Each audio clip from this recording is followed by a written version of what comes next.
please. Oh, that's new. Well, this is the regular meeting of the Academy Community Center Building Committee.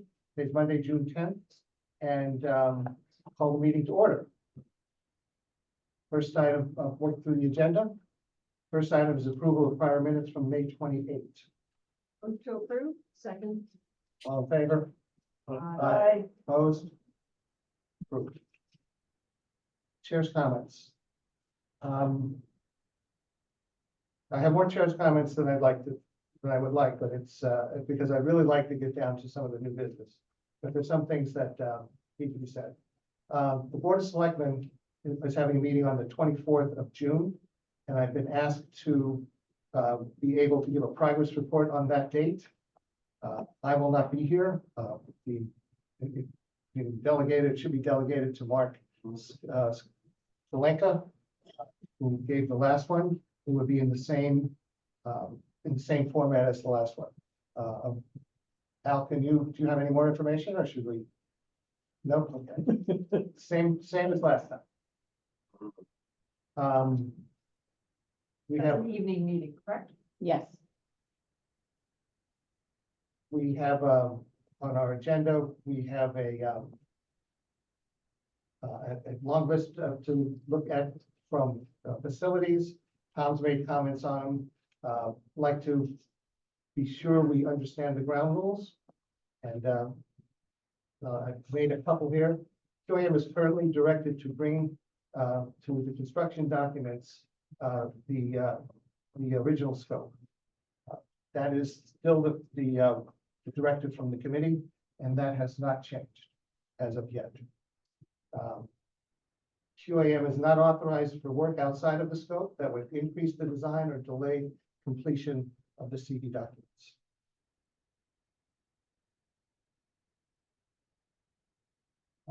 For some areas, the committee may request additional info from facilities. In that case, anything that that needs additional information would be delayed, would not be recommended or not recommended.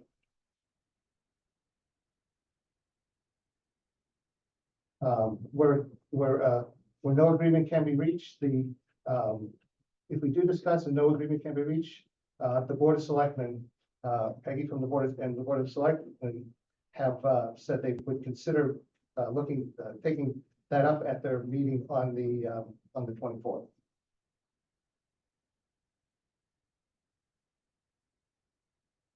Any questions?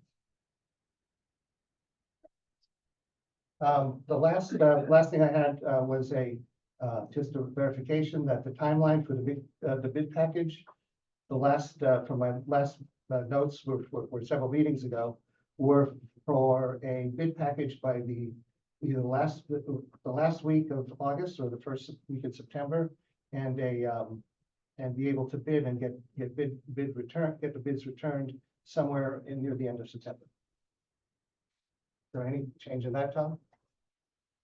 Not as of right now. Should I ask you tomorrow? You can ask me tomorrow.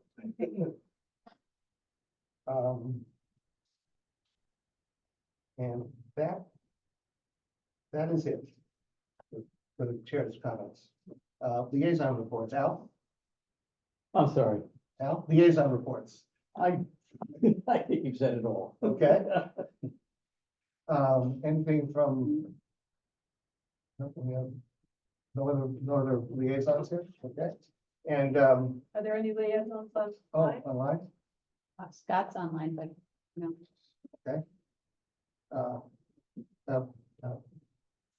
And is there a invoice packet?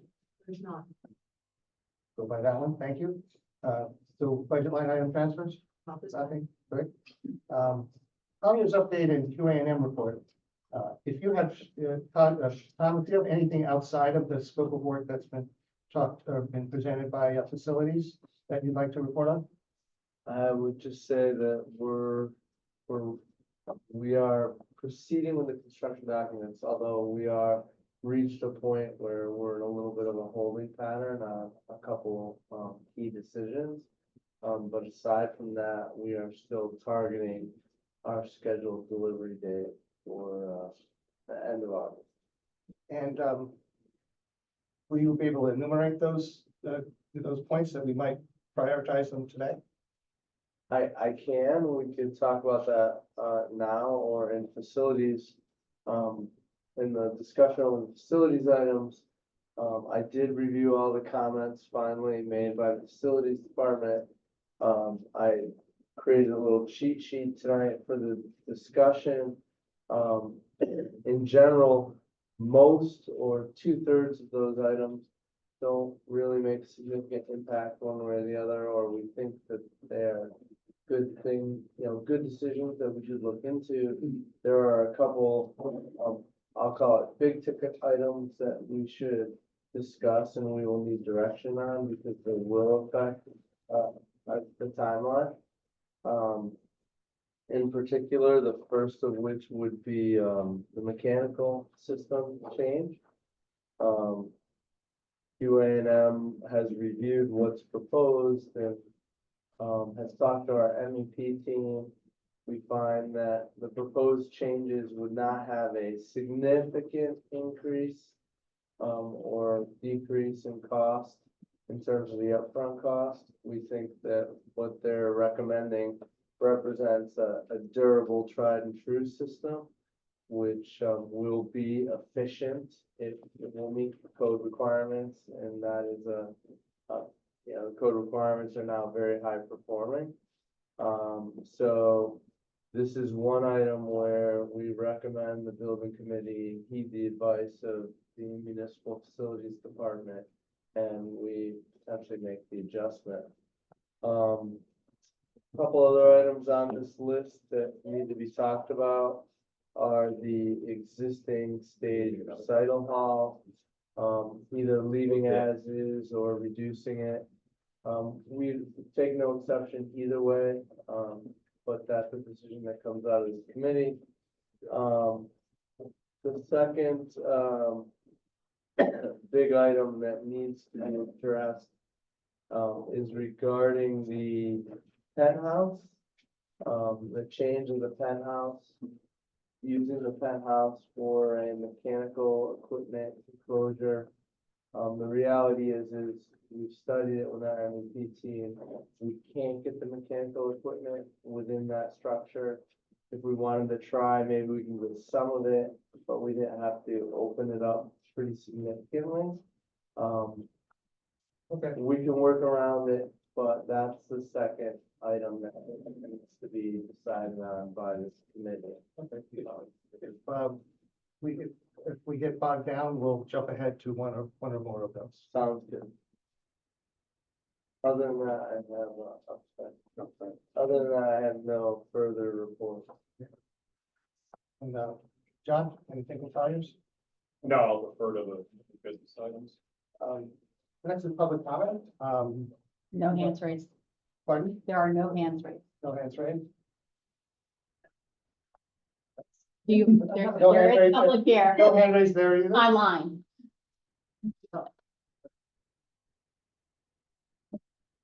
Yes. Okay, go ahead. At your last Your meeting, name and address. oh, I'm sorry, Maureen Lopes, 25 Old Farms Road, Madison.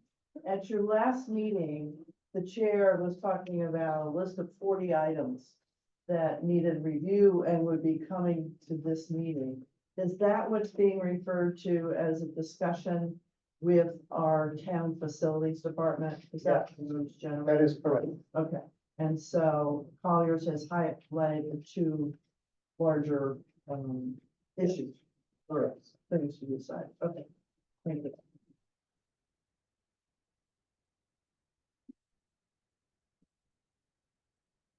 New business. The discussion and vote on the proposal for next stage design for the assessment of the two stages. Guess we'll open it up to comments. I think if we're going to make any kind of decisions on the theaters, this is a good survey to have. I like the fact that it incorporated both spaces once we had it corrected. And I think those recommendations will help drive certain areas of design. Or, what we can and can't do, I think will help us get to a decision as far as designs of those two spaces. Now, I had a clarifying question about this because I'm used to dealing with a lot of professional vendors that would offer services like this based on the products that they sell. And getting 3 or 4 of those gives you a good middle ground of like kind of what to expect. So we're paying money to ask someone's advice that I would expect to get for free from vendors that want to sell us products. And using that kind of like the echo chamber of getting 3 or 4 of them to say, okay, here's probably where we want to be. So I mean, is this a different sphere that I'm unaware of? So Or is that we're how not it even sure works? what we want to do for our design and what the capability is. So we can't really go to vendors and say, listen, we want to outfit a theater that will seat this much because we don't know. You know, this is to give us a general idea of costs. It's not going to be, you know, a design. It's just going to be, these are the 4 things for this amount of money that you could do in these 2 spaces. To give us a general idea, to then allow the design side to move forward with them, those kids. It's just that there's no one, that when there is a design, then that's the way to go to get all these, you know. Types, but we don't even have a design at this point, correct? But are they gonna also give us information on what possible uses are? Are they gonna talk about use and design? Well, Or It's just just design? on the next I mean, stage, it's- what the company actually offers. Yeah. I mean, So it's it's right there. next stage is professional design, theatrical, professional. And more than just a particular vendor, like a lighting vendor that could give us ideas on lighting or curtains or tracks or acoustics. This is a sole source provided, feasibility study. So they will not only look at those types of items, like what is the potential for lighting or stage enclosures or backstage enclosures or fly space equipment, as well as what sort of shape the enclosure could take and an acoustical impact. They'll also opine on, you know, what the use of these stages could be for what types of performance, what stage, and opine on what type of expenditures make the most sense for this type of stage. Then, you know, we could look to either putting more detailed design into it down the road, or we could talk to individual vendors depending upon what types or levels of lighting systems, what types of levels of curtain systems might go into the stage.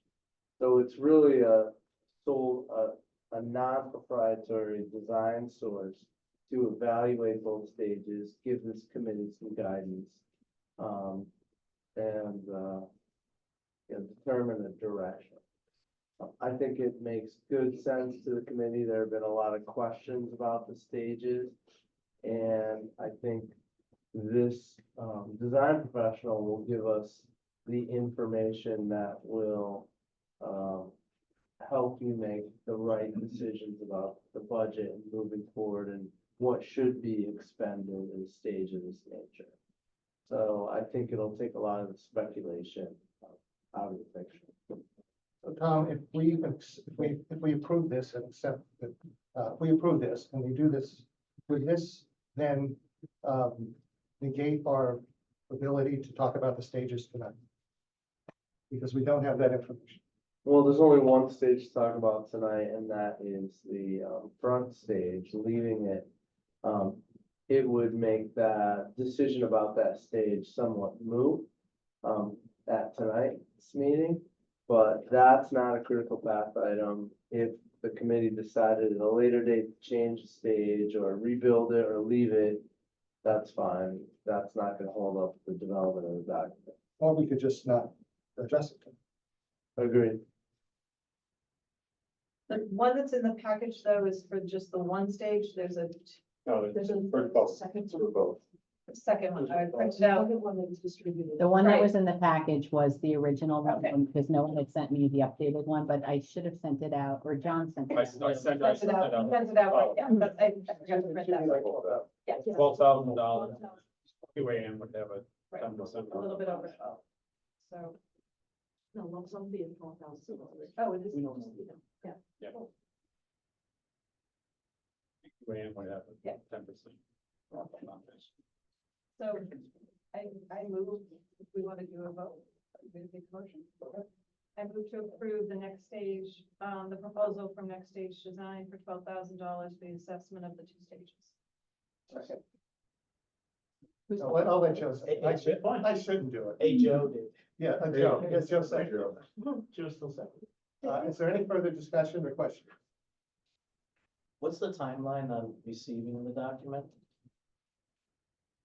Good question. I'll follow up. It's probably like 4 weeks. Okay, It's TBD.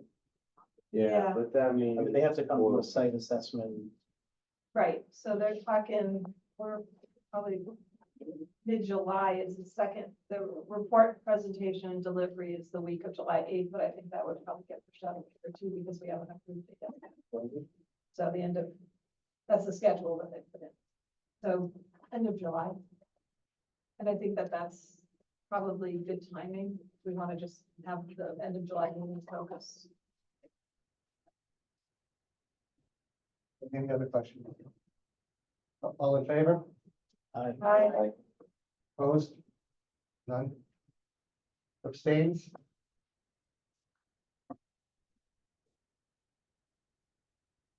That's item 10 on the list. Item 11, I don't think there's a voting issue, but the committee would like to get an assessment and copies of both grants associated with the project. I asked Peggy about that this morning, and there is some detail on the first grant, the state grant, but as of now, they had no detail on the federal grant. And there are, the issue there, is there anything that's in either of the grants that would preclude the design that we decide on? So are there additional requirements that we're missing, or would we have designed something in that's forbidden? Yeah, so we'll get that, and I imagine would be best to review that. Our committee or at the town? Well, that's a good question. It seems like a legal. I think it would be good for the whole committee to see the documents. I think that's a smart thing, and then, because people come at it from different angles. You know, and we can just read I'm it. hoping someone can get us to the summary version, because my limited understanding of grants is that they're not small. What is typically the Colliers? Didn't take me long to get there. role? I'm sorry? What is typically the Colliers' role? That's just a question. I mean, we have the whole separate grants department that looks into those in further depth and or pursues those. I mean, we can certainly look at it, review it, try to assess what is or is not in there as far as what's being requested. But not having seen either of them yet, tough to say, how legalese it becomes. So is that something we ask Al to follow up with, or do we have? We should follow. Not No timing or summary, just having the document. CHRO requirements. Who's the secretary of the committee? We don't have. I thought you were chair, vice chair. Jeannie, could you make that request and copy the, I think it's. And if there's no summary, then there's no summary. I don't want to I'm ask sure it town comes with people. it's gonna come with a narrative. And if there's someone out this week who would normally do it, is it Katie or? Kristen. Kristen. So that may be next week if when she comes in. Put that on the top of her pile of things that go on with that. Thank you.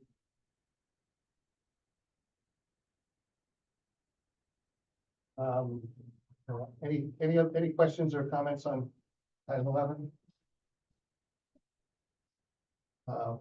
The item 12, Hudson O'Neill, review the additional monitoring well, a report or review of the additional monitoring wells as proposed. And then as a second item, overview of some of the anticipated abatement work. I'm Kathleen with Madison O'Neill. I think I should have introduced you, I'm sorry. It's okay. I figured you'd get to me at some point. Trying to hide it first. So there's a lot that can be said, so just let me know if you have questions or you want me to elaborate on anything else. But basically, we do have a date scheduled for June 20th for the monitoring well installations.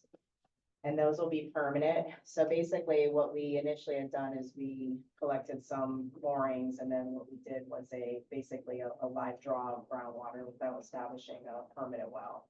And we did have some detections of petroleum hydrocarbons and some polyaromatic hydrocarbons, which are PHs. And one of the levels is right on the verge of what could be deemed as a significant environmental hazard, meaning that it exceeds the groundwater protection criteria by a certain value for the residential standard. So we are installing permanent groundwater monitor wells to make sure that the data is real and that we didn't grab a sample that maybe was impacted by some sediment because there's not a filtering process with a grab sample. So those are going to be installed. I don't know if the plan was shared for the locations. It was shared. Okay, I brought it up to tiny. But it's a thought that counted, right? But basically, there's gonna be one where the tank formerly was, underground storage tank, that provided the fuel for the school to operate. And then there's going to be two, at the front of the property. And basically, that's to understand groundwater flow direction. And then if this, constituent is at a level that is a potential concern to be, reported as a significant environmental hazard with DEP, there's action items that need to be taken. So part of those action items is to understand which way the groundwater is flowing on your site. And then with that being said, is it potentially impacting some neighbors? And then are there any neighbors within a 500-foot radius that potentially have a well that are not on city water or town? And some of these things seem a little obvious, but you have to go through the process to basically provide that information to DEP, again, if we have levels that are of that concern. So we need some more data to establish where we are with that. But other than that, pretty quiet site compared to some other properties we've worked on. So I didn't know if anybody had any further questions about the wells before I move on to the asbestos and other hazardous materials. If I recall, there were no pits, I guess would be north of where the tanks were. So there was a detection by the tank. But And then some, again, where we're establishing the wells is basically where some concerns are. Yes. So we did, again, have some, you really want to know exactly what it was. We had petroleum hydrocarbons, and then we had some elevated, pHs, which was benzoanthracene and benzofluorantine, which are typical constituents of byproducts and breakdown of petroleum hydrocarbons. So it makes sense. what I was concerned was potential off-site migration onto the property, but I didn't see that. From an adjacent, you mean a Yeah. high risk of butter? Yeah, gas station, For more volume, please. gas station, or, an adjacent property or something like that, but it didn't seem like from the well, the samples you took, that was anything, I would say, north of those tanks, assuming groundwater south. Correct, and that's part of what we're gonna find out with this study. We think groundwater is south, but we wanna have these monitoring wells to definitely determine that and have proper elevations. A couple of questions. Sure. What's permanent? Meaning we didn't just poke a hole, grab water and dump soil back into it. There's actually going to be polyvinyl chloride, so a perforated PVC is established. And there'll be a metal cap that's flush with the ground. And it will be a permanent well, meaning we can have water infiltrate through that PVC and collect a sample that's properly filtrated and properly charged and representative of groundwater in that area. 100 years or 10 years? It's probably gonna get ripped out as part of this project, I would think, once you guys get going. So we just have to have, a round of groundwater monitoring. So typically we'll install them And then you allow at least 2 to 3 weeks for just a natural charge of the groundwater, and we'll come back out and sample them. And are there any other possible sources other than that tank that was on our property? We're thinking it's directly associated with the tank. How large is the footprint of each well installation? Not depth, but. 6 inches. That just also, Yeah, I mean, it's almost like if you saw a water gate for your public water, you'll probably step on it and not realize it. And it's flushed around. It is, yes. So it won't compete in e-baseball. no, they're not. And they're not. The only time that we put anything They're on the above footprint ground of the. level is if we're like in the middle of a forest or Sure. somewhere where we need to find it, yes. Yes, so, Oh, shouldn't cause any oh, concern. okay, cool. Any other questions on this? Saw this up there. And we also had a question. That's the same. And that, Okay. I'm not sure if you're prepared or, but Find out. on some of the, on one of the facilities, requests to do to reclaim the flooring, were you either prepared to talk about that or that? Don't want you to talk about something if you're not prepared. There's a lot of things I'm prepared for. So yes, I am prepared for the wood floor. So in speaking actually specifically with Brian Quisenberry, we had a meeting and we fortunately had the opportunity to discuss some potential obstacles and what my thoughts were regarding the application of some of these materials. Okay. And we wanted to make sure that we don't disappoint or try to reach for expectations that aren't attainable for some of these building materials. So the floor is a good candidate to open this up with. We do have areas that there is a felt and an adhesive mastic material that unfortunately back in the day, somebody installed on areas of this wood flooring, and we're not quite sure how that's going to be removed in a clean manner that provides you a good substrate for refinishing. And the material is asbestos containing, that's why I'm raising the issue. I did have my coworker, I did send this to you, Don, and I copied Quisenberry on some of what we do know for some areas regarding flooring materials. So for stairs and steel and concrete pans, we have vinyl treads with adhesives. In the corridor, we have carpet with asbestos adhesive and or floor tile under the carpet, then adhered to the concrete. In the penthouse, we have asbestos carpet adhesive over the hardwood, and then the stairs are a concrete steel with carpet brown adhesive adhered to them. On the 3rd floor, we observed in room 2 that it appears there's a plywood on top of the hardwood, so that might not be an issue because once you pull up the plywood, hopefully the hardwood floor will be refinished. And again, these are just representative areas. We didn't go to town in every single room, so just letting you know what we have for information. Room 4, there is an asbestos tile and mastic stuck to the hardwood. Room 5, it's the same thing. There's an adhesive stuck to the hardwood floor. Room 6, same thing, stuck to hardwood floor. Room 8 and the foyer area, there is plywood on top of the hardwood, so there could be the potential of removing that material to just hardwood. Rooms 9 and 10, again, material adhered to the hardwood. In the gym, we have tile with a asbestos mastic on a lightweight concrete. In nurse 13, we found a sheet flooring that's adhered to the hardwood. Excuse me. Office 19, again, there's materials adhered to the hardwood, and then the ground floor was all flooring over concrete. So we had some discussions that we may want to entertain picking some of these areas, maybe a hallway area and one of these rooms, and have an abatement contractor abate it and see what we're left with there being an intimate involvement from Fuss and O'Neill and Quisenberry to understand the different processes they could use.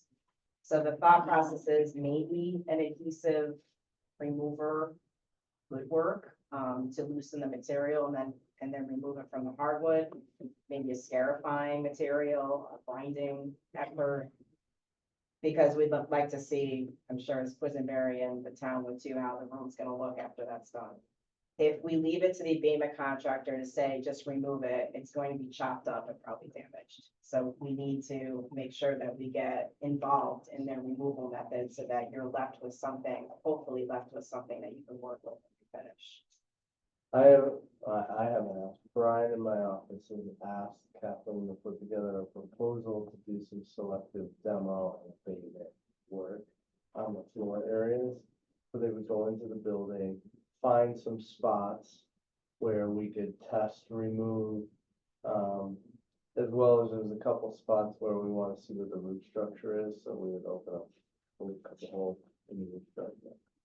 That proposal will be pending, it'll be coming to the committee, hopefully for your next meeting.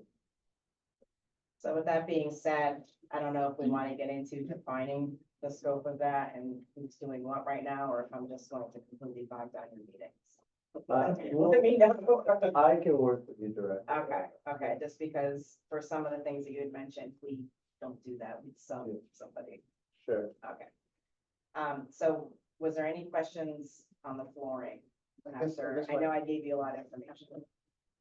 Well, my question is actually around costs, but maybe to you is the cost of ripping it all out and putting something new in versus trying to reclaim it after having to do all that detailed finite work to actually get to the point where you can restore them safely. Are we gonna recoup the cost? You think it'll be a wash? I don't know if it's gonna be a wash. I think it depends on the condition in each space. So where we have a classroom where we have carpet on Luann on wood floor, that might all come off to the tune of, I don't know, $5 a square foot or something like that. And then we can refinish the floor to the tune of, I don't know, $9 a square foot or something like that. So in that case, you might have $14 or $15 a square foot for that application.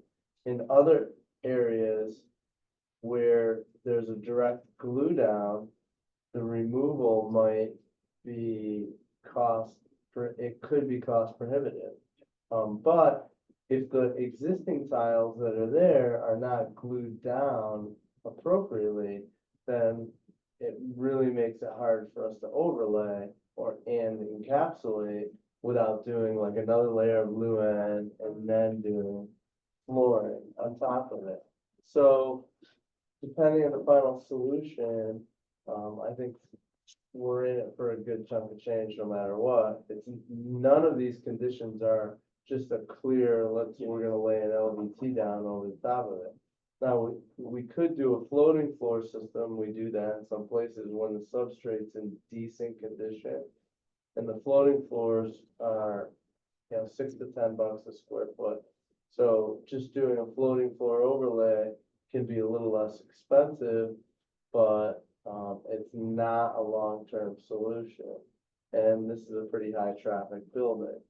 So again, that's on my list. I think it's, you know, it's on my commentary of the facilities comments, but I think it's worth exploring and seeing if we can make it happen. Either way, I don't think it's gonna be a big cost breaker one way or the other. Felicia has a question. What's your thought about, I mean, if you have multiple different flooring substrates and all that, what's your thought on sort of the threshold issues? You're gonna have multiple, if you're doing a floating floor versus if you're going back down, I mean, you're gonna have multiple more than a 1/4 inch, so that's gonna be ADA trip hazards and all that. How are we gonna get around that? We're kind of gonna deal with that anyways. I mean, it's a good point. If we can eliminate all of that, it's great, but I don't really know what every space is gonna entail. So I'm kind of saying, I think it's worth doing the exploratory demo, finding out what's there.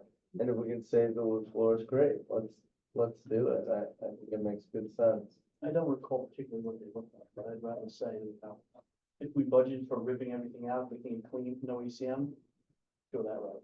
And just everything looks uniform, everything's same level, no ADA trip hazards.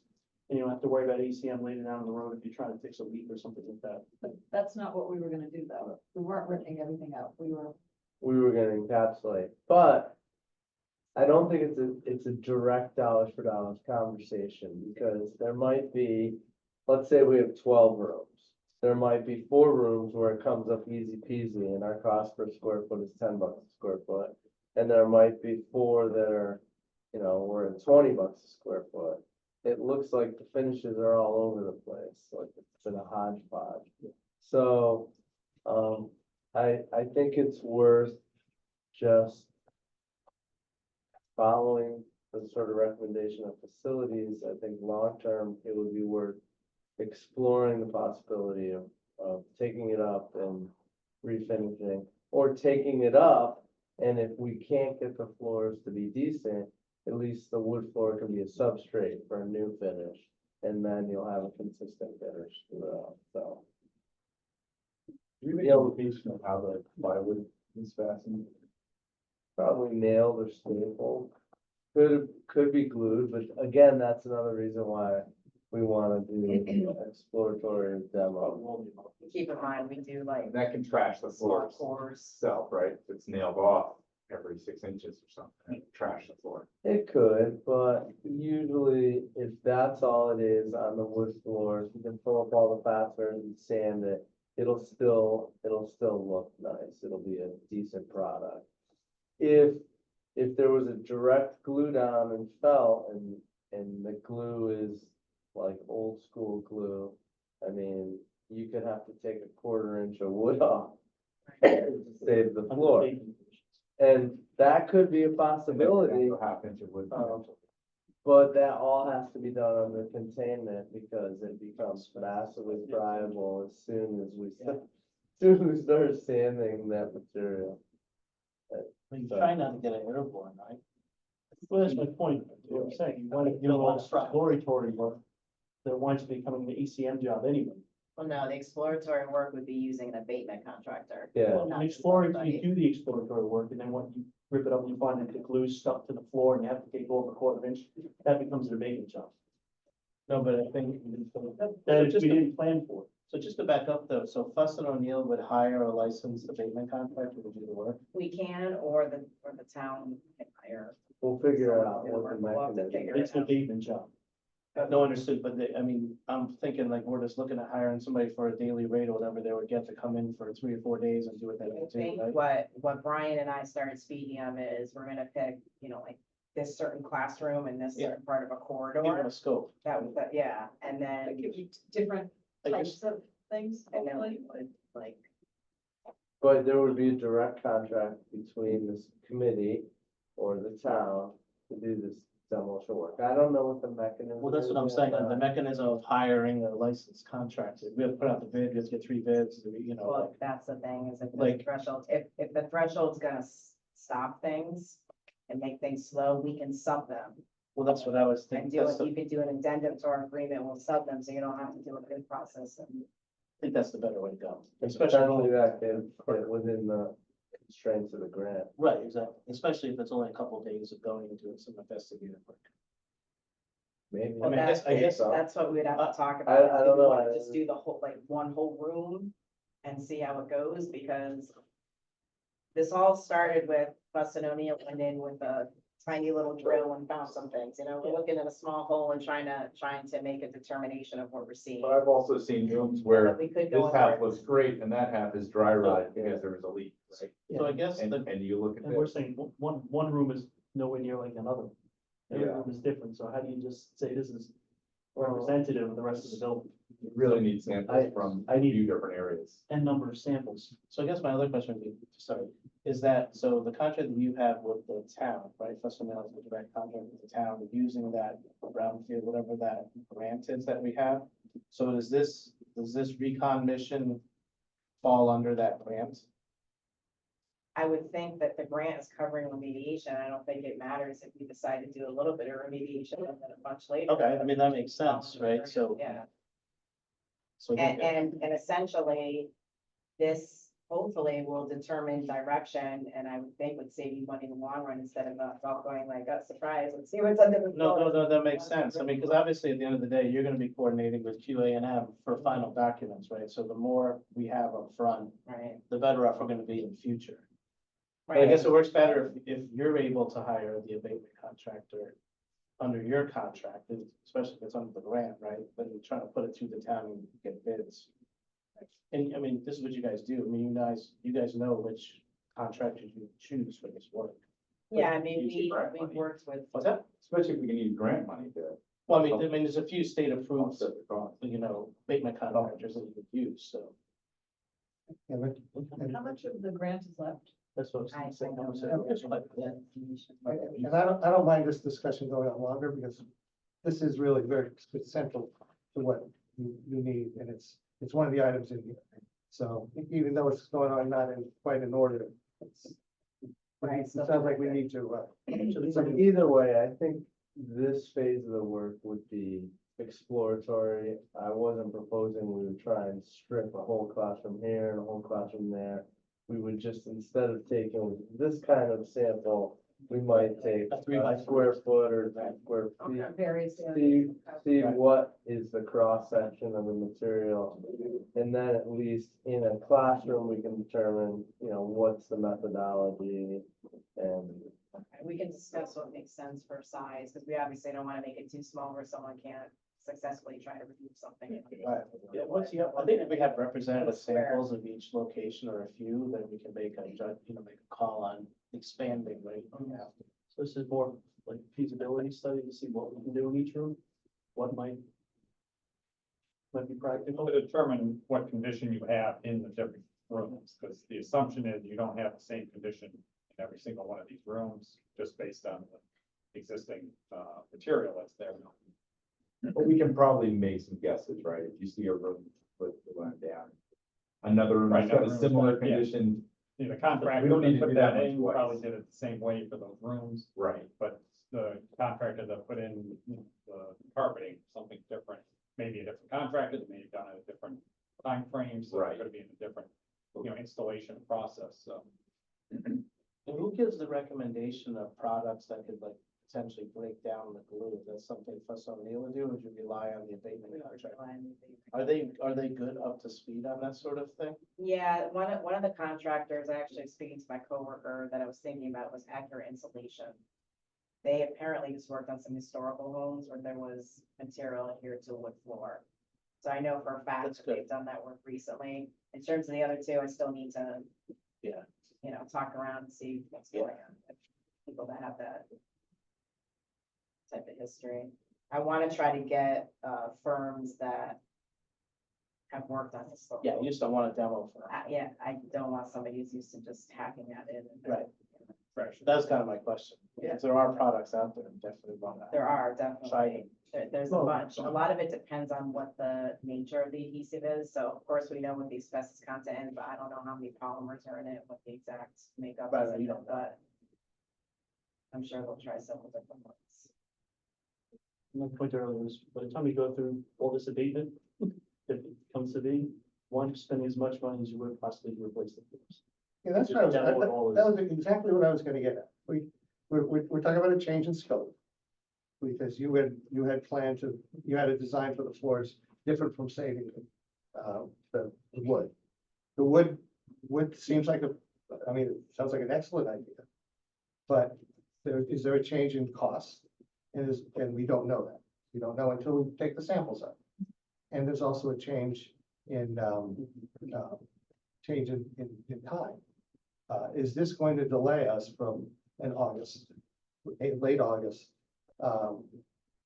finishing the construction project? So time-wise, no, we should have the information and be able to incorporate that into the documents, which is good. Change in cost, we don't know yet, it could have an increase. But it also has something you didn't mention, which is a change in the amount of hazardous materials in your building. I was gonna get there. So at the end of That's the the fourth project, point. you're eliminating all of the hazardous materials, and if that has an increased cost, well, maybe that has, maybe that's in the best interest of the community, and we have to figure out how to do that. Yeah, because we don't, if we encapsulate and then something happens and the floors have to be pulled up or part of the floors have to be filled up, you're in a hazardous You got- material and then the community center shuts down. Yeah, I think that, the encapsulation, And an increased cost. yeah, And an increased that. cost. I think the encapsulation on the floors is like that. That's not that would no longer be under consideration. But the alternative that Joe mentioned is still rip everything up. And start with whatever base you get. And that's definitely a remediation, abatement, situation. But it's not stop, test. And it's, And look, it's not making everything airborne by sanding it. You rip it up and Well, you're still Yeah. making an it error. makes somewhat of, but not. Probably would not make sense to rip the wood No. floors out. It would probably make sense to rip everything off the top of the wood floors, prep the substrate.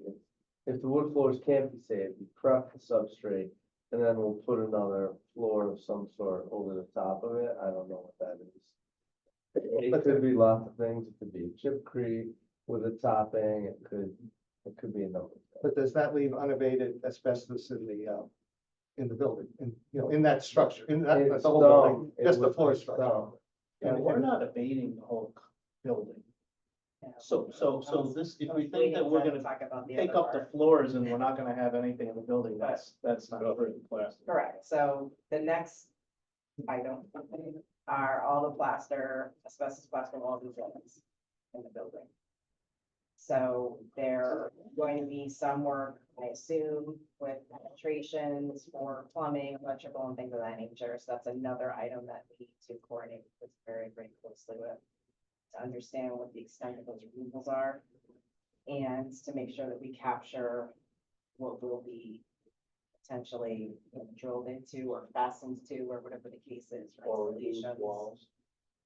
Some walls are being removed and some expansion of openings for transition to spaces and things like that. So we have to really get down to the nitty gritty as to what's being removed and how and where and why. So there will be asbestos left in the building at the end of the day. So you're aware. So the flooring is one item, but we also have all the walls and ceilings. And that, how do you abate the exposed plaster? And then when you drill, there'll be cautions, but there'll be still exposed plaster. Well, those are the things. So as long as the plaster is intact, there's no regulation that says you have to remove it. So, if you're more intimate in this industry, you realize every day you're going into buildings that have asbestos, restaurants, laundromat, whatever the case is. As long as it's intact, it can remain. But it is something just to consider for future maintenance. And there's not only activities that could potentially disturb it from electrical, mechanical, and plumbing. I also don't know if we could have some areas that are being prepped by painters that by scraping the surface or the skim coating the plaster, that's also going to disturb the plaster. So I envision there's gonna be a bunch of different scenarios. There's gonna be those couple holes that somebody with asbestos awareness training can probably do with some HEPA equipped drills or other equipment, and then there'll be areas that might be abatement, and then there'll be areas that we're gonna have to really think about, or, what line are we crossing? There is peeled paint falling off all of the existing interior plaster wall. So that removal will have to be all done in encapsulation. The prep would be done. And then we would repaint the walls and try and not encapsulate, but protect the surface of the plaster. And there's buildings with asbestos containing plaster throughout Especially. the country. It's not atypical for that to happen, and it would be budget crushing to remove it all and put drywall in. So, I don't think that's a deal breaker by any means. I think it's pretty typical, but removing all the material that you can is a good idea, where we can remove it. So, But you would leave the plaster walls exposed, you wouldn't cover them with drywall. well, we would paint them, but yes, we wouldn't encapsulate or enclose them.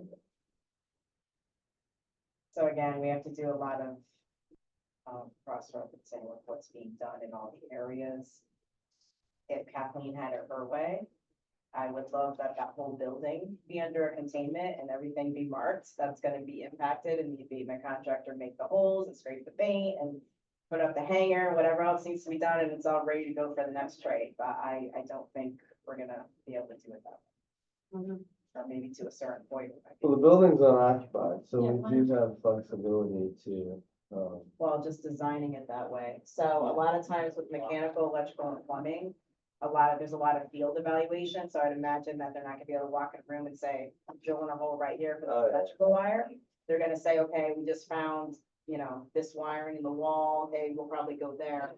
And they're not gonna be able to mark it in the field of the abatement contractor. And you're just gonna put It's two gonna by be two field holes. verification and shifting things and making things work. I mean, in Palmer, we did it exactly that way. We abated what we needed to abate in large swaths, and then we went in based on, additional, but we pretty much did 6 months of abatement, got it ready to roll, and then let the rest of the subs come in and do their thing. That's typically what I see in historic buildings. So was it like a lot of bulk removal or was it they Absolutely, made? had contaminated Yeah, plaster. had in this contaminated case, we're floors, making had like everything. small penetrations at specific locations. That's where it gets a little bit. So what my fear is that, I mean, based on the plaster, at least on the Boston Post Road facing side of that entire that plaster is completely unstable. The minute you put anything on that, it's gonna fall down. So, I mean, it's fine with containment and everything, but like, we would just need to know where it stops facilities wise and where it starts, but I think you're gonna be taking out a lot more plaster than you anticipate. Go back to that exploratory, proposal. We will extend it to include taking a look at the walls and things too, because when was the last time Kathleen was in the building? Yeah, I mean, we went back to verify some things, but I think it was like 2013 or something. Yeah, so 14. that's- I did that big There's Dropbox, I don't know if you saw the Dropbox, the 2019 pre-referendum photos based and then compare them to now. It's a lot more water infiltration, unfortunately, that has completely crumbled walls. In a way that's very concerning. Frankly. So that's why I'm just, this whole, I, from a facilities standpoint, yeah, we want a clean slate. I know that that's not realistic, but, in terms of plaster, we definitely want a roadmap of where the full abatement happened versus where it stopped, because in the future, if we ever have to put up, conduit or do anything, we need to know whether or not it's hot. We don't want to be constantly testing this building again and again and again. So that would be an operations and maintenance plan, basically. Yeah, it's facilities like that. So it'd say, here's the history. Yep, this is where things are taken out. Yeah, roadmap of where we can drill safely without having to shut down one of them.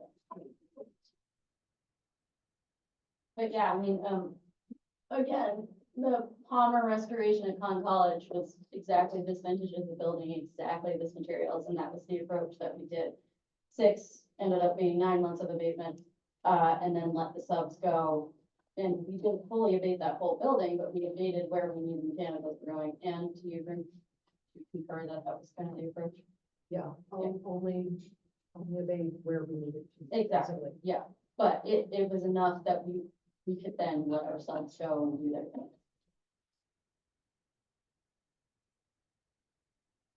Okay, is that it? Yeah, I mean, one, two, you got a knock out something?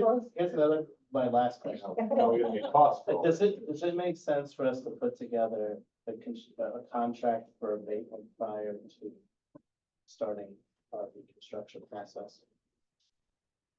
Would that be a recommendation? Well, my question would be, should we make a separate contract to hire a abatement contractor using QA&M's design, go in ahead of time and do as much as we can?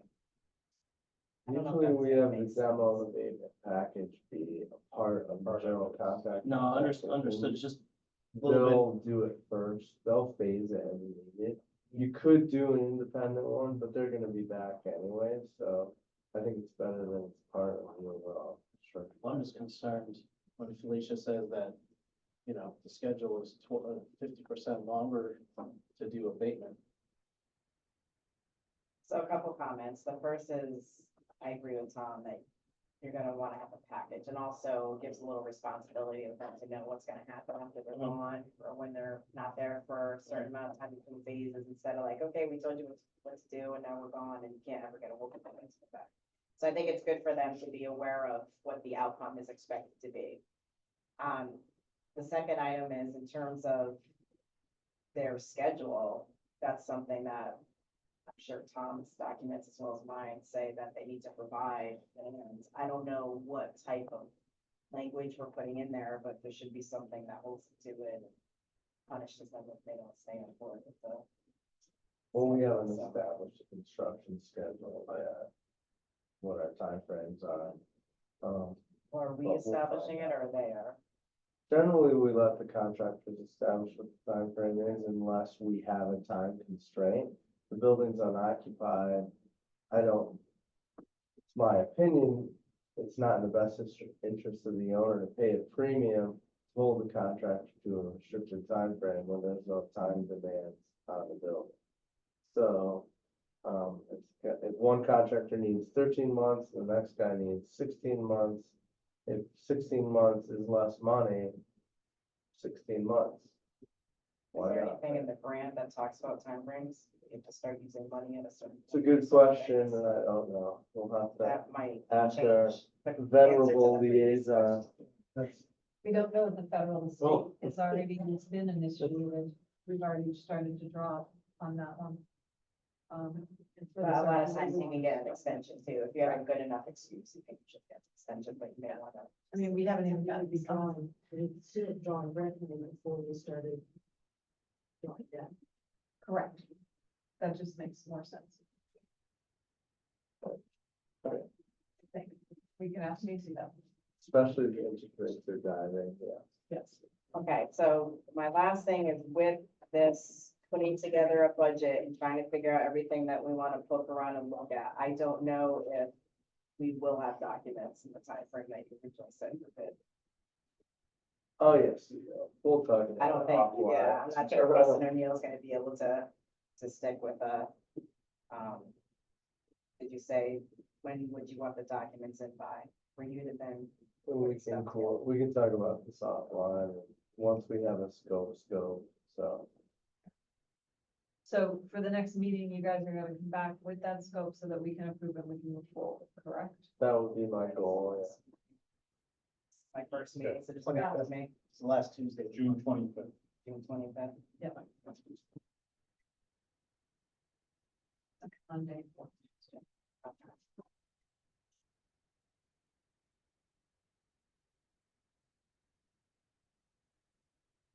We'll do our best. You always do, Tom. We'll get the whip out. Oh, joy. Number 13. Is there a reason why you put that as a 13? It's a good number. Did we just talk about it? yeah, We're not. a lot of this was, I don't know how this is gonna play out, but I guess we'll find out. So John, your color coding. Green is good. I did, because that was just quick, but, I could run through this a little bit and do the easy stuff quickly, but in regards to the structural concerns, the exterior repointing, parapet walls, lintels, evaluation of all of this and creation of a detailed reparation plan is a good idea. That would be a part of our base scope of work. So I don't think it's really a lot of discussion. We're gonna have to do that anyways.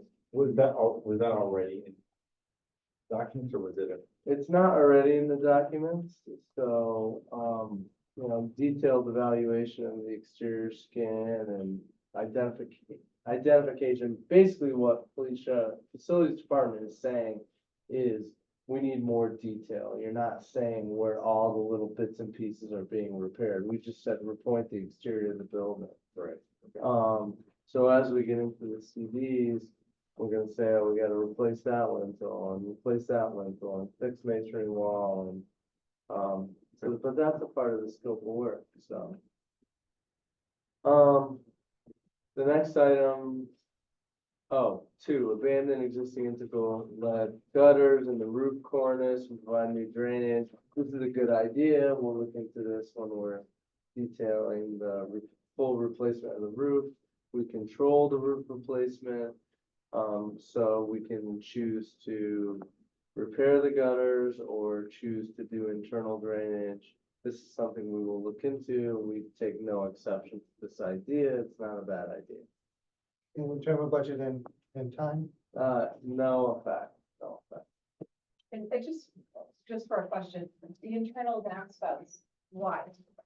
For those of us who just own houses and. have Because a- Because the internal downspouts was a really neat historical detail. It hid the gutters. It brought all the water inside the wall assembly.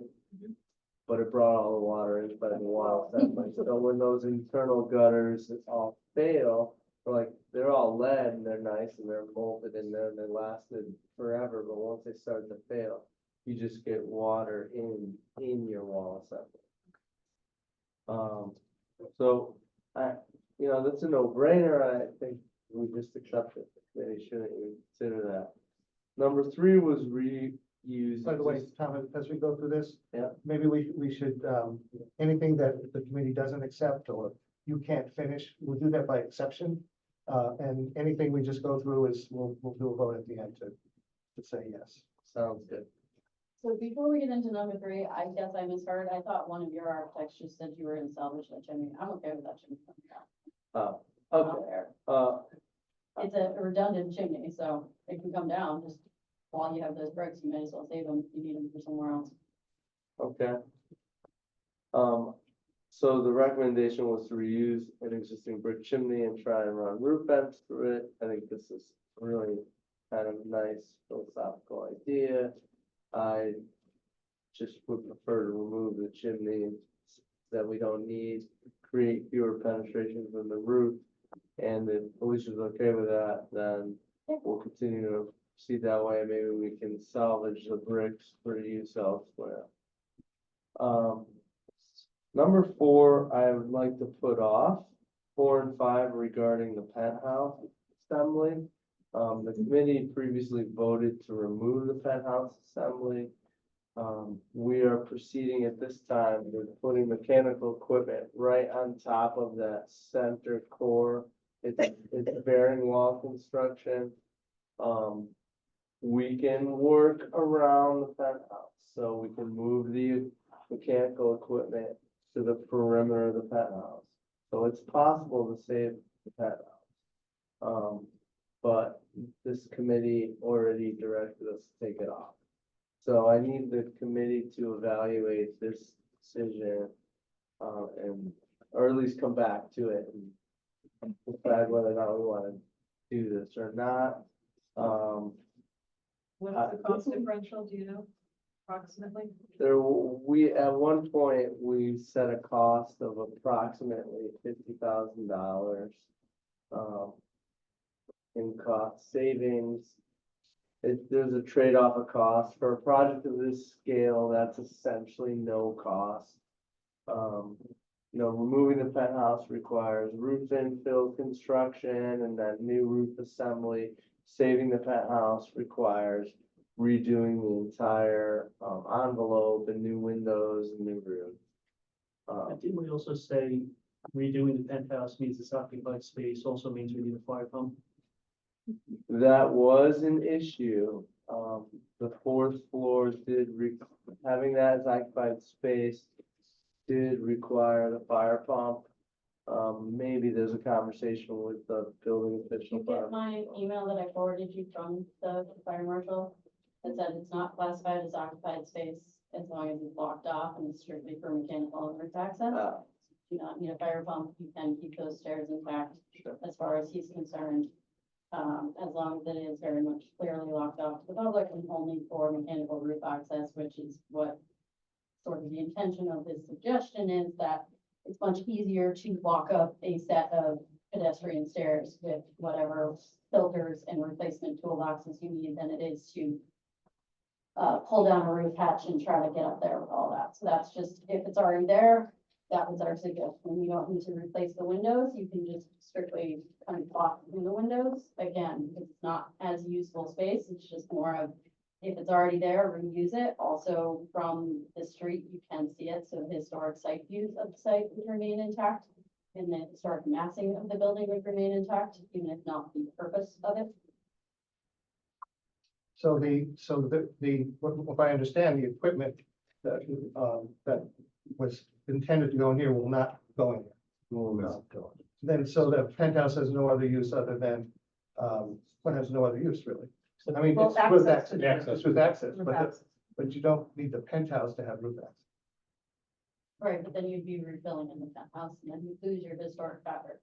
So all of this is also consideration of historic fabric for a very historic building that was part of the whole package of reference. Any other comments? If no other comments, we would just stick with our current, remove the penthouse and Oh, use the stairs to get up, leave the stairs. That was separate. Well, then And- you and have have no a hatch. exposure for the stairs if you remove the penthouse right now is being put stairs. So I was gonna say, what if we put an entrance for upstairs, Just put a roof hatch upstairs. right?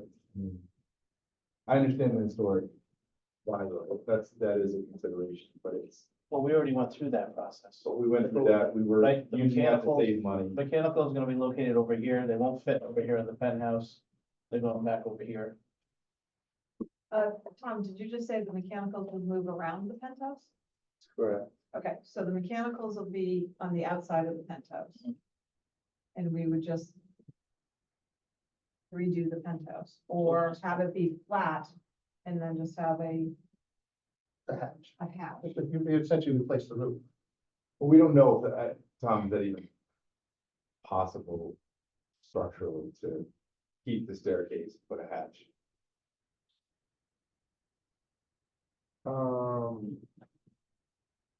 I think that's kind of what we was talking about doing originally. It sounded like if their expectation from facilities that they get a pull down. Roof access hatch, I They don't thought get we the were talking staircase. about doing it at the top of the stair, but I don't know offhand, that I drive probably. Yeah. Yeah. All I'm kind of saying is this is something that facilities felt strongly about. I thought the committee should absorb it, think about it. I don't need a decision on this tonight. So you're saying in terms of financial though, keeping the penthouse versus removing the penthouse and infilling is basically a wash. No, No, yes, savings. there was savings, but the cost Removing the wasn't. penthouse or? Savings, removing. There were savings from removing it. I think it was $50,000 to $75,000 of saving. That's the net.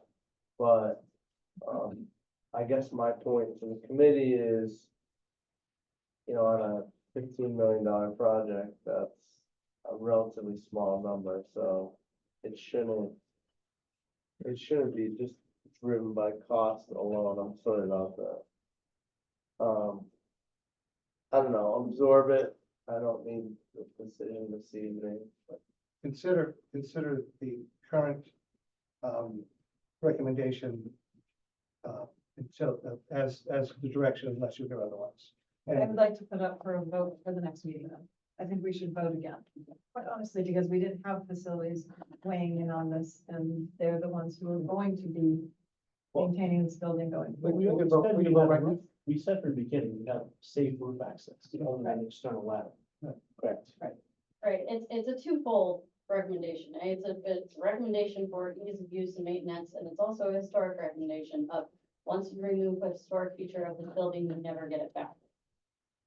But we currently don't have it in our bid to restore the penthouse. Correct, so that was the vote that I was requesting. But we have to know what that cost is. We don't know what that is. Right, that's what I was saying for Demo the and next flat meeting. roofing it, so. it sounds like it's $50,000. How much of the cost savings was based on the assumption that it was going to be accessible space to the public? I don't think we're. None. We said all Yeah, but along that staircase. it wasn't gonna be accessible. Right, but now knowing you don't need a pump. Did that cut the cost down? And the fire pump was a separate issue. Yeah, I think that the That- fire that pump did like it. drove the stake to the heart of that idea. But at the end of the day, That we was don't an know the extra cost cost on estimate. top of the cost. That was an answer to that, Right, we did estimate it at the SD phase, but not at the design phase. not design development. And I don't think we should have. Space.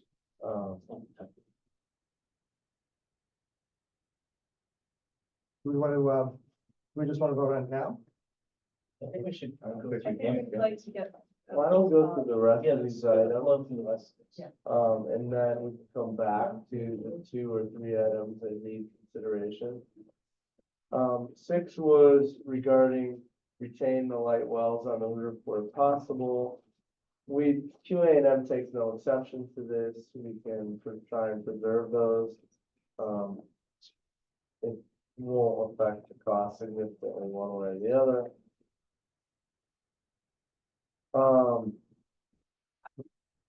Review additional suggestions to reinforce or protect the gym windows from ball damage. Again, I think that's a good idea. We can look into it. There are lots of different options for exterior screening, potential. Number 8. Can I ask, Yeah. I'd like to ask Dave a question on this. Are there really foul balls going back there? And they hit the windows? Foul balls, not somebody just throwing a rock. No, foul balls, they Okay. go over the backstop. There used to be a netting there that's deteriorated Yeah. over time, since the Okay. netting's been gone out the balls. Okay, And then there's- moving the ball. okay, Or We need to maybe, protect the windows. okay. maybe we add netting. Let's put the netting back. Cheaper, Yeah. Brick steps and railings to the front entrance of 1995 addition, rework, clean up, and create a welcoming streetscape for the recital hall. We would restore this front entrance. It's not the accessible entrance to the building, but we wouldn't be making that go away. Cleaning that up, so I think that should stay. As I mentioned, the next one was, 8 was a mechanical recommendation. As I mentioned earlier, we've reviewed facilities request to modify the mechanical system. For all their reasons, we think it makes good sense, and this committee should seriously consider adopting this change. We're not gonna go with a geothermal plant, which is arguably the most efficient of the 3 systems we're considering. This proposed system is very durable, tried and true, and will be a very, energy efficient system. The new energy code is very high performing. It's our recommendation, accept that. Yeah, the only, before you move on, the loophole in the argument, however, is something that the town might bring up. And that's you're putting natural gas, you're burning natural gas, and the emissions go from the largest, heating the largest building in the area, maybe the largest building in town. And the emissions would be in a high density population area. You're right there in the middle of downtown. The carbon footprint would be very different for using an all electrical versus the using the condensing boiler. And I'll stop there for the moment. Questions? Do we have full air conditioning in the building now? No. No, I mean, with this proposal, This You- you- would provide air conditioning and heating. It just does it a little bit differently. is it, from what I've read some of it, is it just using external air or is it actually chilled air? Does it chill the air for all the area, the way a VFR would do? The cooling will be the same. These are VRF units for cooling. It's just gonna have a central boiler for the heat. Then why aren't we using the VFR to heat also, since that they have that capability? Why don't we? The VRFs actually aren't as efficient in heating as they are in cooling. But They're highly efficient, and they operate down to like -30. The new ones do, they do, Pretty but full they're, VRF. they do, but I'm just making facilities argument now, so don't throw stones at me, but the units are expensive and they are very difficult to maintain, and they tend to have a shorter lifespan than high efficiency see a condensing gas boiler, which has a 30-year lifespan. You know, these tend to have 10 to 15-year lifespans. So, you know, the upfront cost, the infrastructure cost is high. And they require a lot of maintenance. So I'm a supporter of the VRF units for heating, the all electric system. I'm not in a position to debate carbon footprint because there's a lot of factors that affect that. And it is not true that, it doesn't matter where you are. If you're not, only about 50% of the electricity produced in New England uses natural gas. The rest is renewable, either renewable, nuclear, or renewables. So the overall carbon footprint.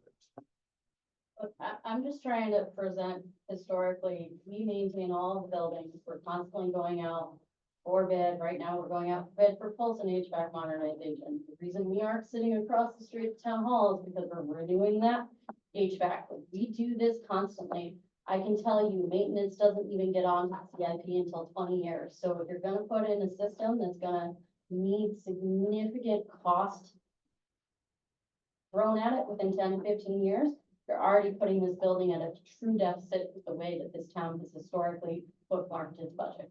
So that is facilities stance on it.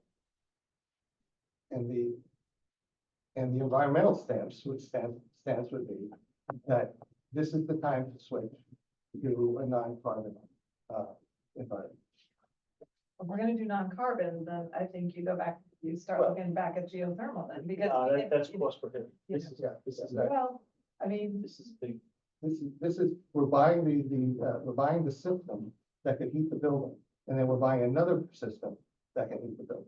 These would have similar payback periods and stuff like that. In the high efficiency boilers. Yeah. The geothermal had a Yeah. 30, 50-year payback. Right.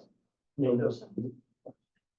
well, that was without any grants or even attempting at grants, and Now- that's where there's that money out there to be had, and so we didn't go down that road. I didn't push to go down that road. We went down the. Tom, we're doing, No, there's but there ducting was throughout the no building. assumption on any kind of grants for the There geothermal. is not, there is gonna be some ducting throughout the building for fresh air. Okay. But But this is Not pipe massive. that goes, those are asbestos plaster walls. So The- we're the saying water some of the pipes. building is not going to be ducted. So some, those parts need, what were we doing anyway in the parts that were not ducted? We're doing this already? Well, the same unit would heat and cool, right? the same unit would heat and cool, so It would come out either cold. I don't So have we're all, already doing these VFR. Correct. we're doing VRF Correct. units, but it's just a condenser. It's just for cooling in this proposal, not for heating. And what would have been the heating? The heating is built into the VRF unit. I don't understand the particulars of the heat pump, but it's a slightly different system. It's a simpler unit. So the VRF that just does cooling Yeah. is simpler and less expensive. It's basically an air conditioner than the VRF that does the heating. And that's layman's. So we were gonna have two different units, one to do heating, Yeah, two like different under systems. existing proposal. This, I'm not talking about, No, the- Felicia and the facilities department is suggesting, I'm saying, what are the differences between that we had originally? That the only for all the contrast. in diagram, the only difference is we will now have a boiler plant that provides right now you have, the building has radiators, right? Okay, So the building has radiators and has a boiler to provide heat. It would be similar, except we would take the old radiators out, put new radiators in, have a new boiler plant. That would provide heat for the building. Then both schemes have fresh air that's required for the big spaces, like the gym and the recital hall. Those would have rooftop units that provide air. Those can be electric or gas. And then for the rest of the spaces, the multifunction classrooms, the offices, we'd have VRF units that sit on the roof. They would have water piping that goes down to either a split, which, you know, many people have in their homes. Yeah, I know what you're talking about, the units that sit on the wall. You have a set that sits on the wall, or a fan unit that sits above a ceiling. And then, you know, the water goes into the fan, and then there's a little bit of ducting in the space. So both systems have that. The difference is now, because you're adding the boiler plant, the VRF units just have cooling, they don't have heating in them. And all the heating would now be gas, it wouldn't be electric. One of the benefits to the system is that the heating is not attached to the VRF units. So if you get really cold snaps, you're guaranteed the building will be warm, right? As long as your boiler is working. How about if you get really hot weather? Really hot, Yeah, really hot, what? really hot weather. Well, it's still the BRF. I mean, Well, Yeah, the it's a heat it's a pump, VRF side the, or, the condensers, you know, work better in cooling than they do in heating, so. So if we were to go all electric, and what is that cost of what would be the replacement cost in 10 years that we're gonna have to immediately put into the CIP plan? 10 to 15 years. Yeah, but you're not saying that each one of these VRF units would need to be replaced in 10 years, right? They have about a 15-year life, We have a bunch of them. yeah. But they're all, They're scattered around. oh, I understand that, but they're 15-year, Well- they go into the CIP plan in year 10, and then they get reviewed in year 5. So in 5 years, we're gonna have to put it into the plan to do full replacement, and what's that approximate cost? I mean, if we're gonna make this a question, we're gonna vote on the questionable ones, I'd like to understand that. Because I that would is have to do long-term. more work to get you that information. I mean, there's nothing saying that we couldn't use some future technology in the centralized plant and replace the gas boiler. Well, right, 30 years from now, they've made some fancy electric Right. water-based boiler, swap the gas out for electric. Now your whole system's electric, right? At the end of I mean, the I know I'm day, doing a lot of hand waving here, but like, I'm trying to imagine a future where we say, okay, maybe it's not quite there yet, maybe this maintenance hasn't gotten there, but it will be in 30 years. We It swap it may, out. it may be that we go to geothermal. We said at the that same point. thing for geothermal, right? At the end of the useful life of this equipment, maybe geothermal is much more affordable. Right. And technology come a different way. So maybe when it is time to replace it, they do something else.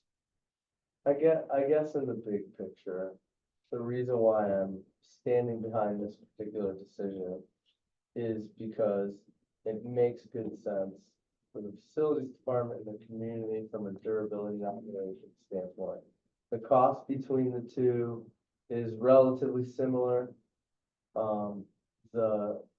It's easier to maintain. It gives you some redundancy of your system. So if you lose a VRF unit in the current system, you lose both heating and cooling at the same time. In the other system, you always have a tried and true heating plant for the building. Facilities feels very strong about this one. It's not gonna impact the cost significantly. It doesn't perform as well as the VRF units. The VRF units, all VRF, all electric, you know, is really in theory super efficient. But the gap in performance isn't double, it's like 10% better. Right, I was gonna say they No. got pretty darn close. The new energy code is incredibly high performing. It's very hard to earn Eversource's utility incentives because to get those incentives, you have to perform 15% above the energy code, and it's very hard to do that because the new energy code is hard to accomplish. So in the big picture, this isn't a big deal one way or the other. I would say that in the bigger picture, it is a big deal. Because it uses natural gas and you have carbon emissions and you have emissions right in the middle of downtown. And, natural gas isn't as clean as you think. I mean, the whole thing about fracking. Anyone who was here a few years ago when we're gonna use fracking liquids to de-ice the streets. If you're just offsetting, it's just a natural gas plant burning somewhere else. Instead of burning in the building. That it adds the natural gas. Not if you burn electricity that comes from natural gas plant. 50% of the, What about overloads? And the- In the That's the middle, way- in the middle of a big heating season, when everyone's running their electricity, they run extra gas plants. they do run it. That, it's not always. But over 50% average. Depends on where you start counting. So, Pardon? I mean, it's not a hard and fast, is what I'm saying. So, even those renewables, when you start talking about, we use renewable, you have to look further deeper into that, say. and are we it's actually going on for using 50 renewables or years, we how buying- renewable is that, right? buying I guess what I'm saying is, It is there's an more than issue. one cost. It's an issue that if we ignore it, the town will bring it up. If we address it, I'm not saying we ignore it. I think, guys, I think we got it, right? Okay. Yeah. Let's We got think it. about it, we understand, right? right, I do have one question though. I don't want to belabor this conversation, but due to the mixed use of the building, do the VRF units make sense? I only ask because let's just say Youth and Family Services has a whole section of the building and they're not there in the evenings or Saturdays and Sundays, right? Those VRF units just wouldn't come on, right? They'd be set to a low temperature. or That's a- correct. You have So- a so is building that- control system. So I understand if we go to the hot water, gas-fired boiler, right? We just have a bunch of different zones set up to get the same result? Yeah. Or be heating, Control system. what's that? That should all be part of the building control system. No, understood, but I guess my Yeah. point is we could potentially be heating areas of the building we're not using, I mean, there'd be There's zone valve. that's what I'm saying, controls. you do a bunch of those. I'm just saying, it's the VRF units, we have a couple on the roof for the family service on the third floor, right? If you do zone. After 5 o'clock on Friday, they're not even on until Monday morning, right? I mean, there's a savings, heating and cooling those spaces that won't even be used. How you set up your zones. What's that? Yeah, how many zones you set up like that? Both, Yeah, I mean- both systems can be controlled. They wouldn't be shut off. You're not gonna go there. No, I'm saying to be turned down. Yeah. See something, 60 No, I'm saying degree, that, whatever. what I'm saying is the unit should last a little longer, it's not being stressed 12 months of the year, right? Like you said, 10 years from now, they might have a different RF unit that's better than the one that's on the roof now, 10 years ago, the ones now are better than they were 10 years ago. Right, you can't buy for today, because like you said, 10 years from now, it's gonna change anyway, and you would maybe replace the unit anyway, but it's more efficient, right? So, Yeah. anyway, that, sorry, So where do we stand on I it? thought we were going through all of them, then I about think back. I put this as a question for a vote, and I put the penthouse as a question for a vote. Okay. I think we should So keep throwing going. question next. marks for things that we. I think they're color coded for a reason, let's go through Okay, the rest. yeah, let's go. That was a big Yeah. one. Tom, can you just make one note to bring back to, mechanical engineers? They probably already know this, but given the proximity to the ocean, can you just make sure that anything we're designing is heated coils and, saltwater corrosion, all of that? Yeah. I'm sure they already know, but just wanna double check. The next item, I renumbered them, or they were renumbered. Yep. Back to the Come on. one B. Sorry, that's my, yeah, one. nonsense. Anyways, this was a recommendation to retain the existing thick mortar and plaster walls, associated between the recital hall and the adjacent classrooms. We take no exception to this idea. We think the recital hall will still be a great space. There are some sightline issues. Those rooms will still be able to be used as ancillary spaces. And it might give you flexibility to use those spaces as additional meeting rooms when the recital hall is being used.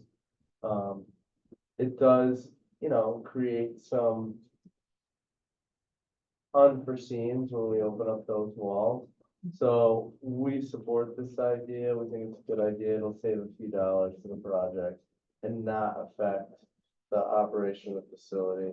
What is the difference between the opening sizes? The existing, the one that's in the current design and the one that's being proposed. Oh, we're proposing closing. the Not opening opening. up in the wall. No opening. Just putting a Just door. to have this, there's a doorway now. No opening or door, which is which. So it's saying, don't open it the way you were going to put in the removable partitions, but instead between those two column lines where you can see kind of my finger points out where it is roughly, you would just put two double doors that could be held open in the event that there is spillover or you want to have people moving throughout the spaces. Peggy seemed to like this idea too, because it could help if there is a town event in there. You can put TV in the other room with closed captioning for the people who do have trouble hearing. So you could have a spillover room that is still adjacent to the main meeting area, but make it much more convenient and accessible to different citizens. Now, you mean a double door, like two of those doors? Yeah, Two and two, Open. two of those, doors. like this here. Put it held open. Something like that. Where did you get the 300 people seating capacity? Because that's never been talked about. It's only 100 and something in most documents. That was the square footage based on what we were provided in our walkthrough and then getting the fire marshal on the phone and what the fire marshal said. that Square we footage have. in the room without the sides or just? Just in the recital hall as is, without removing the walls. That's what the fire marshal said. That is the fire marshal's interpretation of occupancy, meaning if it was standing room only and the room was jam-packed, which is really something that never happens. However, the fire marshal is not wrong. That's how the code reads. We are not looking at it as occupancy of 300 people because that would affect our septic system, in a bad way. So, I would Circle back to not, meeting it cool. not worry Would that about also the 300 people. Right, that's a one-off, like once a year, if there's a town meeting, like the one that happened over here for the new schools where it overflowed, you could have that level of capacity. That's actually seating, that's not even standing. So we can just Yeah. punt on this one, There's a right? potential cost saving. That's a- I recommend Yeah. you, Just you take take. the recommendation. take the Well, recommendation. shouldn't we wait to get our feedback from our acoustic, next? It's not talking about the room itself, it's talking about the No, ancillary. No, understood, but I think if we hear back from recommendations of that stage, it might make a decision, I don't know. Okay. potentially. This one is not a critical path Yeah. item, we can change that design. very Either we go this or we go this. Yeah. Fine. quickly. So we'll skip number 2 until, Number 2 is regarding the stage in the recital hall. I don't care one way or the other, we just, we'll hear back from our. Okay, so we wait till we hear back from our expert. number 3 was regarding framing the recital hall ceiling with a metal grid. That also, I think you could hold until you hear back from, For holding them up. yeah, perfect. Mm. Number 4 was regarding removing some shutters on the windows in that space. We take no exception to that. Number 5 was demolish the existing raised sound booth that's in the recital hall. That's coming out. That's already a part of the project. Why would we do that? Is that the, like the ticket taker? No, that's the thing, you go up the stairs and It's right above. put your camera. The thing in the back. Oh, that Right thing. above. Oh, Yeah, okay. Scary. That's gotta, yeah, that's gotta go. Are you taking out the, No, take the booth staying. That thing may go on its own, but. are you taking the ticket No, booth no, out? Is that gone? No, the ticket booth stays, just The ticket booth stays? the structure above it with the two Yeah, staircases. that's that- Okay, that's, Already That thing's ready to fall down on its own. okay. Okay. 6 and 7 had to do with the layout of the space and the height of the walls. Again, Q&M, we have no exception to this, except where HIPAA requirements need to be met. The plan has changed significantly since when facilities looked at it. Most of family services, or half of it, has moved to the lower level now. We finally got sign off from Peggy and Scott regarding the layout. So, essentially, we're taking this into consideration and where we have offices in the, excuse me, old classroom, we'll try and do our best to use partition as opposed to running and disrupting the historic ceiling. So do we have at the next meeting, can we get a look at that final review? Because we were kind of in the middle of 2 or 3 options, right? Yep. Number 8, the new number 8. I do have the plans that she approved, so I can pass them. Yeah, yeah, just so we have them in the packet. Could But, get one to Jeannie or? I can send that to you. Number 8 was a recommendation to provide multi-purpose meeting rooms for youth and family that can be reserved for community room use. This is already being incorporated in the new concept, so, we recommend that. Create dedicated storage space off the gym for storage of a cherry picker. We're amenable to looking into that. I don't quite know fully what that means, but. So the problem is, if there's lights in the gymnasium, how do we get to them? No, I Yeah. understand what it is. I just don't know how big your equipment is and where we could put it. Yeah, so there's a bathroom off of the gym right now that we think we can, if you let us have that as storage, it's right now dedicated as storage. So if that just becomes like facility storage, hands off to everybody else, we can put a cherry picker. We can get a pretty small one. Otherwise, we're gonna have to figure out how to get 40-foot ladders in there every time somebody throws a ball at the lights. Well, how do you change light bulbs like at town campus and other high ceilings? You get 40-foot ladders in there and. You know, why wouldn't the town just get a small lift and bring it around to each location when they need to replace the bulbs? There's no way to get the lift into this building, because it's not ground level, This you is- can't this put it is in the the final. elevator. Yeah. It's cheap enough, like smaller, easy ones. Yeah, you gotta I inspect don't it. know why it's so hard I out. mean, there's a whole process. Well, I guess I'm saying Anyway, we're, move on. we're gonna look into that and try and accommodate that. Again, it's not, it makes good sense. Number 10 was to revisit the parking and site plan to incorporate parking spaces for EV chargers. I have my site civil team looking at this and how we can try and reincorporate the old site civil, the old chargers, but our recommendation is. Not all, they're brand new, that's the problem. It's a, Understood. optics. Yep, I am basically telling the committee, I don't think we should let the tail wag the dog on this. Let's do a new site layout, we'll provide new chargers, and they're looking at it to see if they can relocate those. 11 is determine underlayment and structural framing in the main hallways to understand different structural components that relate to the proposed elevator shaft. Again, we're looking into how we're gonna accommodate constructing that framing. Number 12, refinish existing hardwood flooring. We've talked about this. We're trying to accommodate this throughout the building. Can I back up just for a minute on 11, Tom? What is the flooring in the hallways? Is it the same as the wood that you have in the classrooms? Or is it, what is the flooring? Some of it is a wood underlayment, but we're gonna do exploratory demo on that for sure. But in the hallways also, That's correct. okay. And other it's, And concrete. Downstairs, for sure, it's all concrete. Up, main level, I think part of it was concrete and part of it was wood, so there's a little transition. Because when they built the addition, they built it different than the original building. so is the flooring in the halls gonna be treated any different from the flooring in the classroom? So when you do the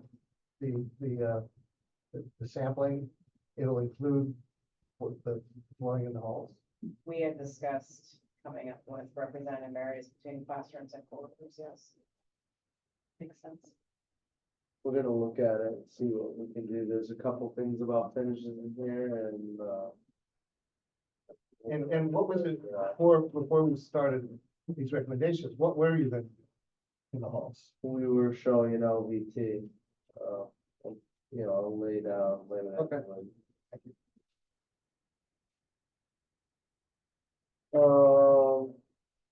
One of the things, remove all rubber coat base, refinish the wood baseboards, essentially stripped so there's a good picture here showing the existing wood trim has been painted. The concept is to strip all the wood trim and refinish it, sand it, stain it. That was the original historic, assembly.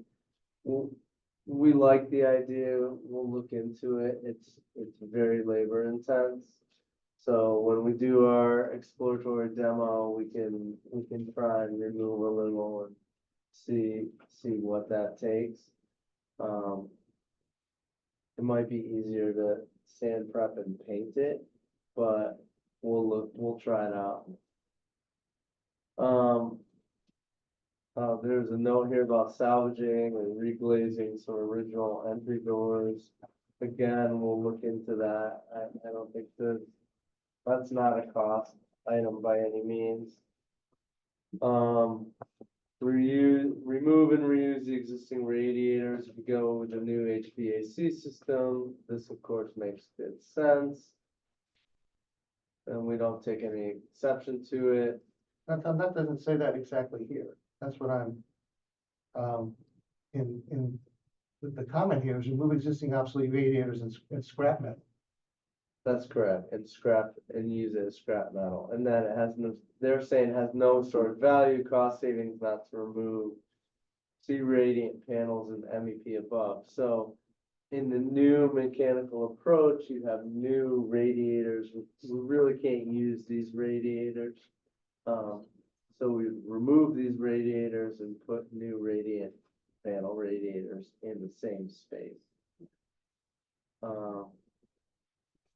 Number 16, expose and reinstall upper transoms above interior doorways. We take no exception to this approach. If you walked in the hallways, they have tall ceilings above the doors. There used to be windows there. Nice. Number 19, reproduce existing tile finishes of original bathrooms and new bathroom layouts. That means, You skipped 7. did I miss a page? 70 Oh, sorry, my bad. tin ceilings. Salvage existing tin ceilings, again, this is a good idea, we'll try to do it wherever we can, when they're not damaged. And our plan is to walk through the building and try and accommodate this. I think this was part of the plan all along. We were just putting ceilings in areas where we were gonna have offices, or we couldn't salvage spaces.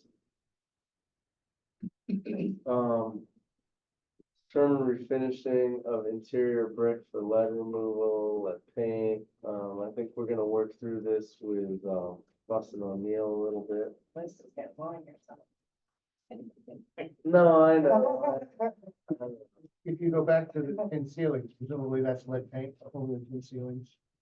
I don't know, but presumably, Look at what data we have. maybe if you go into those spaces, the tin ceiling in a lot of spaces appear to be in pretty good shape. They've maintained their form, their shape. So we may not be able to restore them to their original tin finish, but we may be able to prep them and repaint them. So it'll be a painted tin ceiling, but it'll look quite nice.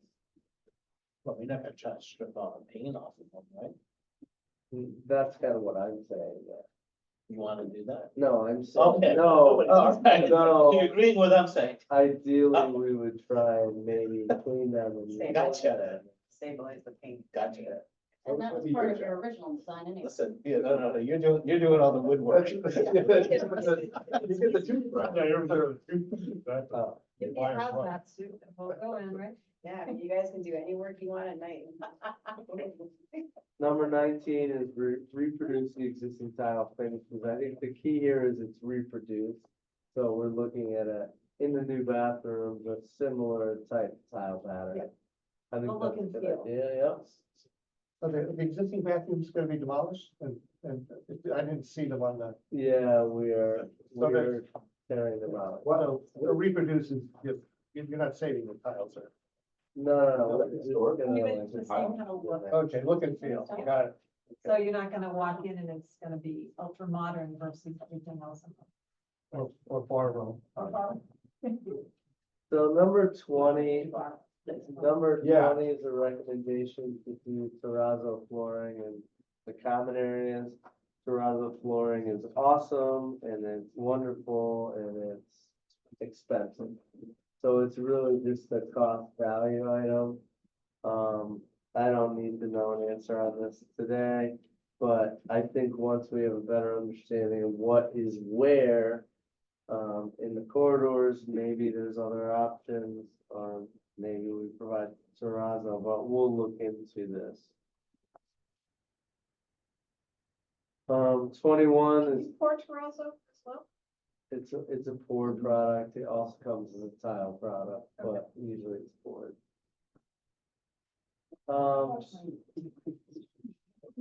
I don't think you'd see it anywhere residential in a Ford application. You don't see the tile, but if you look at the pictures of the original bathrooms, that's terrazzo with a grass inlay. That's original to the building. So there's been, Yeah, I just saw it on the renovation, the hotel renovation. yeah, there's been a couple of projects where we've done it in the hallways. I mean, that's pure gold in terms of the maintenance standpoint. That floor would outlast anything else. So, but yeah. Um, Cream, but it's, 21 was, the comment was to build on the existing original color scheme. Q and M takes no exception to that. It's off-white and white. It's nice, bright, timeless. 22, keep original millwork where possible. There are some really nice pieces. If they can be restored, we will try and keep them. No exception. 23, light fixtures. Again, this is a design issue. We will try and pick light fixtures in keeping with the original vintage of the building. you just don't want those big circular ambient light fixtures where if one thing goes, we gotta replace the whole thing. Please, thank you. 24 was for drywall ceilings with access panels to acoustic ceiling panels in the classroom areas. Again, we can look at this, but we'll look at this. That's where we're putting in ceiling versus being whatever set. Salvage and repair existing plaster walls, door frames, baseboards where possible. And, you know, we support that concept. 26 is rework existing metal stair railings to be code height. Most of the handrails we're replacing, and if we have to add rails to the stairs for code compliance, we can do that. We have budget allocation for that.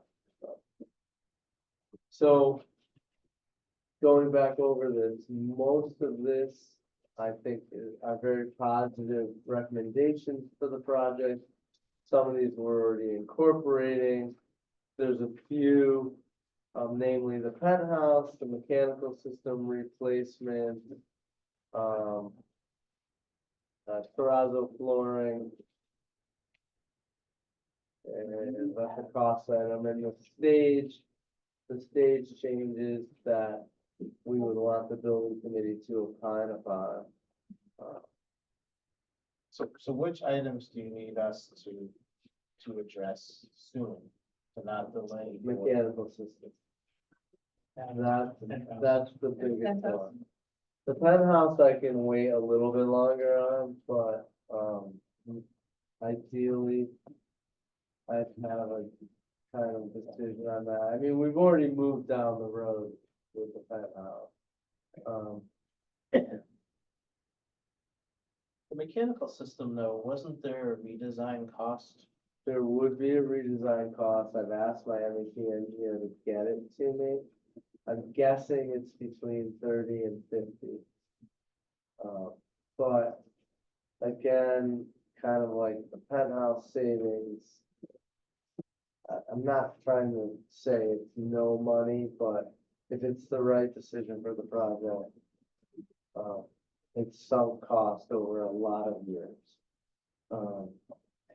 So I've asked for a proposal from the MEP engineer, I'm waiting on that. Let's see if I have it, okay. And you have the cost for the existing? You have cost to compare it to for the existing, configuration? On the design, you're saying design? On the mechanical? Oh, idea. I have to get that as well. I mean, it's safe to assume, right, that the gas-fired boiler is well less expensive than the VRF units. And that offset is from all the piping, right, throughout the building and all the radiators, right? So that's probably what evens out the cost. Is that a fair assessment? There are a lot of trade-offs. What's what I'm saying, they're not the same system, so there's savings probably. In one area and cost. Cost to another. Exactly, it's not an apple to an apple. Yeah, the boiler, there's only one. VRF, there's maybe several. And you're doing all this piping, I don't know where it's gonna affect our abatement costs going through all these walls, to run all this piping. Well, I think one decision leads to the next discussion and decision. So, I mean, we're gonna be doing something for the other system anyway, I think it's just about the locations and the amount of areas, for example. So with the VRFs, we were running piping throughout the whole building because the VRFs bring chilled and, bring coolant piping to and from fan units. So we're gonna be puncturing walls. And we have all new electrical. Just different walls. So, So to keep to the schedule. when you have a decision. ideally by your next meeting. I mean, can we vote on it now? What do we need now? What's that? Here. Yeah, so what more information we gonna get? I think we have, I mean, I think I have the information, I would. Does everyone else feel the same? Yeah, I would just like to know the cost on 15 years out, but I mean, I can assume, I can make an educated guess there. If we have to replace all the, is it VFR or VRF? VRF. Okay, VRF units. Right, I mean, none of us can kind of predict the future cost of all of that, in terms of inflation and stuff like that. Right.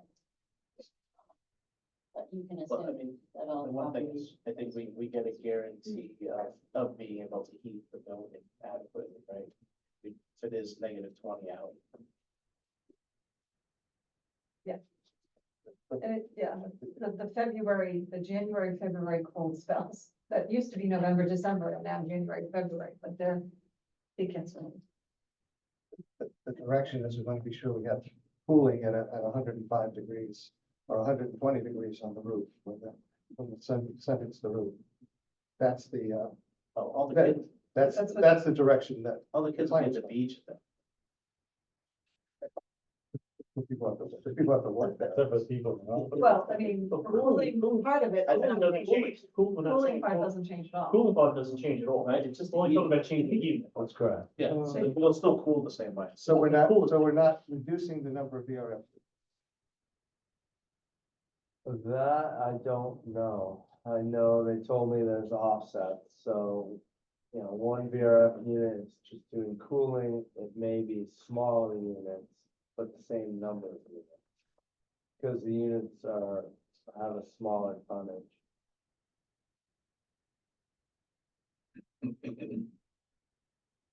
Again, I know we talked about heating it, but cooling is going to be the challenge as we go forward, not heating. But the cooling part of the equation doesn't change in this decision. That's what I was asking. Is it the same capacity of VRF? It would be the same. The same number of tons of. Yeah. Cool. We're meeting the criteria of the temperature we're trying, right? It's being Correct. designed appropriately for the building. So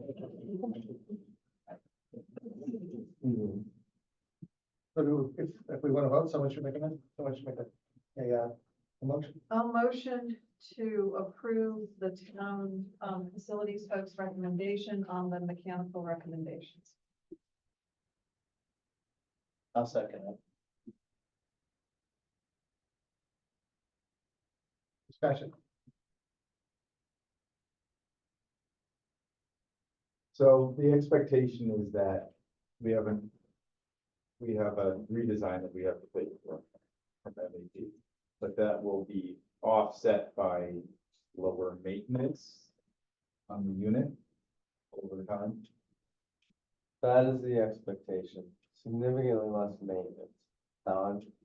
Yes, I have not done a cost benefit analysis on the energy savings over a 30-year period. But for the purposes of this budget, we don't take into account that's. Right. That's what I was going back to my original ground rules that if QA was not authorized to work outside the scope, that increased costs or delay completion. And does this increase cost? You said it increased cost by design, by the design one. Correct. It's a change. I just got kicked out of Zoom because the internet is unstable. John, can you still hear us? Okay, that's good news. Okay, the town of Madison's still here.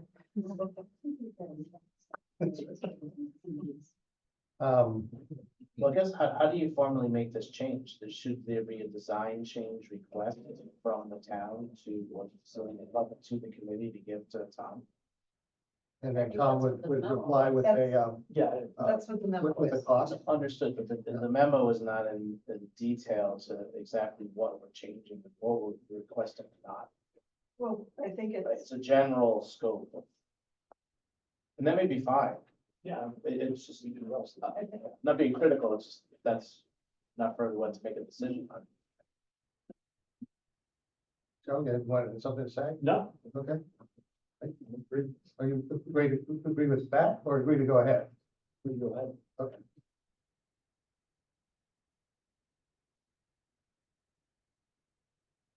Any other comments? Questions? All in favor? I, Opposed?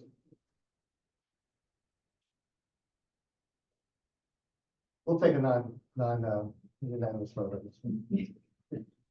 yeah, I think if it was close to Yeah. 4-3, we would have more discussion, so. But, I knew that was coming. I wasn't afraid of, that it wasn't gonna pass. But it is the environmental conditions and the environmental impact is significant enough for me to say, I don't think. Okay, good. Yeah, no, good. Do we want to try to vote on the Pentos, or do we want to wait until the next What would meeting? we actually be voting on? Though? 'Cause currently in our design, we do not have that, we do not have. We would the penthouse, restore and the we have original. and we have a flat roof. Right. Right? So we would be going back to, because we didn't think we could even, it would be of no use. The time that we looked at it, where it wasn't gonna be occupiable, it was not gonna be a good, but now we've been told it's the better way for the staff to be able to help do things on the roof. So So but we're that, just be providing access. Right. You know, we're rebuilding the penthouse just for aesthetics and. Yeah, roof access and penthouse, are like two separate. Right. Exactly. Yeah. One doesn't need the other. And our design has to provide access to the roof. Non-ladder access. So we take a poll. I don't know for sure, but I believe our plan was to leave the existing spiral stair, put the roof access. But you're providing access on to top the of roof. it. Yeah, that was Oh, the, yeah. That's what I'm saying, so. Yeah. that's what I remember. so the staircase that is currently there will remain there to be able to. But we're not sure of that. I could get back to you tomorrow. We did check. I don't remember. That was the, No. that was in the plan. Yeah, I don't. Even- But if it's, It's part of obviously the you're doing the historical- drawings now, It's so you the- should, it's part of the history of the original building. And that's, there's a reason why we're looking at the historical piece of this. I mean, it is, and it seems like a fairly, let's take it, we'll take a quick poll. Yeah, we could. We do, it was more like a liability because like. It feels more like a liability than historical. I mean, we're working on a lot of, But it is, I mean, we were just told We- by facilities, it's historical components, so I'd We like. belabored this conversation a few months ago. Yeah. Yes. So, Without input from anybody with valid credentials in historic preservation. Joe, up or down, should we take a vote? I'll think about, Take a vote? well, what do we vote up or down? We would vote. Keep the design or to keep the, Oh. We don't have to vote to keep the design. We'd have to vote to change the design. so we're voting to change the design. To change the design, to leave the penthouse or to restore the penthouse instead of demolish. Take a vote to do that? Well, I'm okay to vote, but I don't have to change different opinion than I did last time, so. Are we taking a poll or? I thought we were just taking a poll, just to. Poll, not a vote, poll. Not a vote. That's fine. And you get a chance to speak too. That's the idea. When you do a poll. The draw of the savings is greater to me than the draw of the historical. Joe? I would like to keep it in, or at least have it be an adult. If that's possible. I would, I believe the plan should stay as it is. I keep the plan there. I don't know how you'd have an add alternate, because you have a whole different roofing structure. Too many, lots of different trades involved on that one. John's. Oh, John's got. Oh, John, I'm sorry. He's still listening. John? Yeah, really, no opinion one way or the other on this one. Okay. Sounds like we don't take a vote. So we leave it as it is. Okay. So then we need to move to approve this memo, excluding number 3, excluding number 4, putting on hold 1B, 2B, 3B,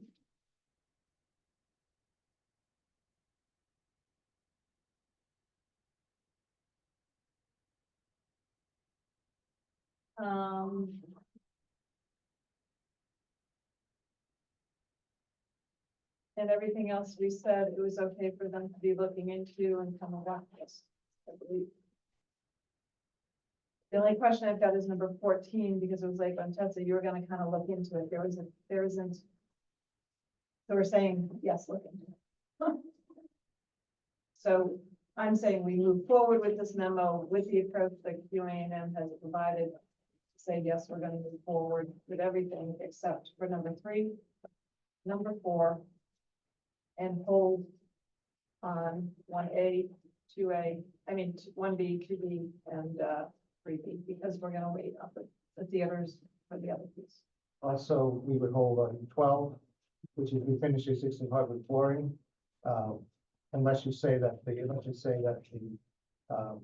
as you move forward, you use the fuss on the Well, we're moving forward, we're determining, right, we but that's, finish, but that's but that's, based on, yeah, but that's different from yes. going ahead and doing it. So, and number 12 will be based on, we'll put number 12 on hold, and that'll be a future vote as well. Can you review this again? Sure, so we are saying that we are approving this memo for QA&M to proceed with the recommendations listed in this and their response to those recommendations, except for number 3 is out, number 4 and number 5 are out. Okay. Wait, you said number 5's out too? Yes, I think, You missed that the first one. I apologize. Can we go by color maybe? Are we, No, like all the red ones are no, out? no, because they're not. I don't have colors. Oh. So. Okay. Yeah, and what number 5 actually says?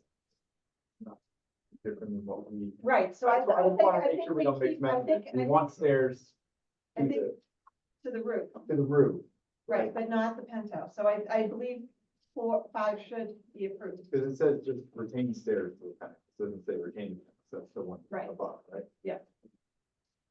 Good with that?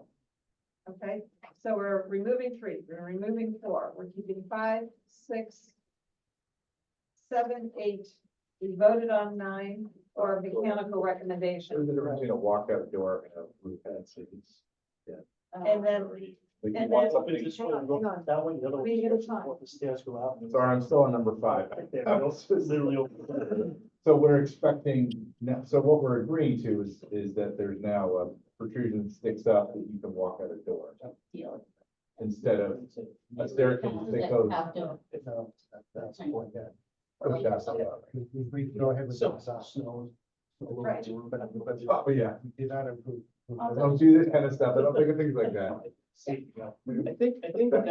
think we have to agree on which component of each one we're agreeing to, right? I mean, if Yeah. we're just I think. allowing QAM to move forward with evaluating things, that's different than we agree to go remove all the paint from all the. That's what I'm trying to We're- get details. But somebody's gotta take notes, because whatever we're voting on, each one's might have comments. I think we. well, what I'm saying is we are agreeing for what QA&M has responded to this memo, Do we which have is to do that? QA&M will look into Yeah, that. I thought we were If just, we could just I thought we do were, mechanicals and pen yes, now. to keep the design rest- moving. We could punt the rest of this. We don't have to agree to the rest of it. That's I what I just don't want to go through this again in 2 weeks. Yeah. Quite honestly, we made decisions and agreed on a bunch of stuff. I'd rather just get it moving. I don't think there's any need to belabor again. But what's it, so, again, like, say number 1, right? That's gonna be in the design documents, specifications, or on the plans on what's being, which brickwork is being addressed, right? Yes. So that's like a comment to this, right? We're not just agreeing to, It just says review all existing brickwork. okay. We're agreeing You know what I'm to saying? Like, is that Yeah. what? saying going ahead, we're saying proceed as. And provide detailed scope for bidding and reappointing replacement structural, and these are things that were always, it was already gonna be done. For Todd. I mean, are we making notes on that, though? I mean, because, So an example on the 4th page, number 7. What do you want, right? yeah, On the 4th I page. don't know. You and I are earlier times, that we will make a voting. No, an option exists. Mhm. Here's what we're doing. Right, it's not a final say, it's, we're telling them to do with their comments, say they can do. no, understood, but I don't think he has comments to all of these, does he? Well, this will be cleaned up as part of the project. You mean, But you know what I'm saying? Not all of them have Q&A That's comments. one that doesn't. No, they pretty much do. Sometimes it's not What about on the this? same page. What about this one? which one is this? Removing the shutters. It was said in, okay, that was a part of the design plan to begin with. That's what Tom said, so it's not in, removing the shutters was part of the design plan, correct? I'm okay with all of this. It's just that we should have notes down. If that's what Tom said, then we're agreeing with QA&M's So how about, response. But if there's no response written to it, then but whatever we do, we'll do a draft before it goes to committee.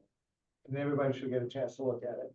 And if we have to, we vote on it at the next meeting, but some things, I'm not sure how that, Okay, some of the things that need to be done right away, how that works. Because again, if we go to the mechanical recommendation, we'd like to go through with that, but where are we gonna get the $30,000 to $50,000 to cover the design? well, we've already approved that, and we already approved. I mean, we approved- voted to we voted- do the mechanical with the understanding that there was gonna be a $30,000 to $50,000 design change. And where does that come from? Comes from the budget, we're gonna have to pull 50 from someplace else, which will probably be the theater space at this point. I mean, Okay, you know, and Tom did agree that he was gonna get the cost for both, and we'll know if that 30 to 50 is right. So we not only agreed to go ahead with the design, we agreed that we will pay for the design out of the budget. we couldn't approve the design if we're not gonna pay for it. Okay, and then what are we taking out of the budget? Because we got 15.9 tons. That's the end. I suppose we could wait until we get the final estimate.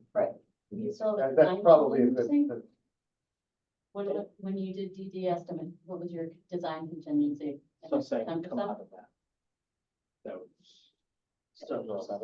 Yeah, okay, so design, it has a space to come out. It was a percentage of the cost, so we can come out of that. Yeah, okay.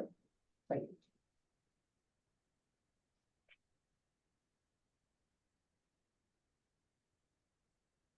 It's like we're gonna pay to have the stage company do an evaluation, right? It's gonna come out of that too. But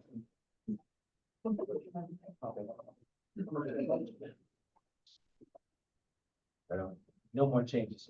So, do we want, can I try this again? From where? The beginning?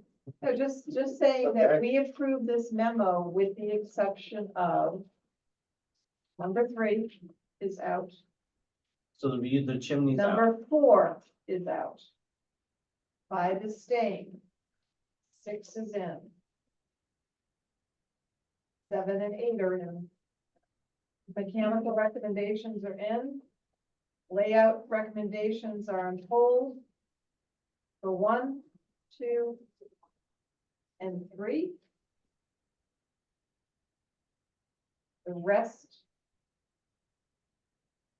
are approved as far as the layout, the finishes. Refinish existing hardwood flooring in all classrooms and recital, which is number 12, is on hold until we get back the review of the hazardous Can we just go materials. back just for a second on 6 and 7? Yeah, I got a question on those two. That 6 and 7 on this, on the page, that is, subject to the changes that the town has made in the office. Say that again?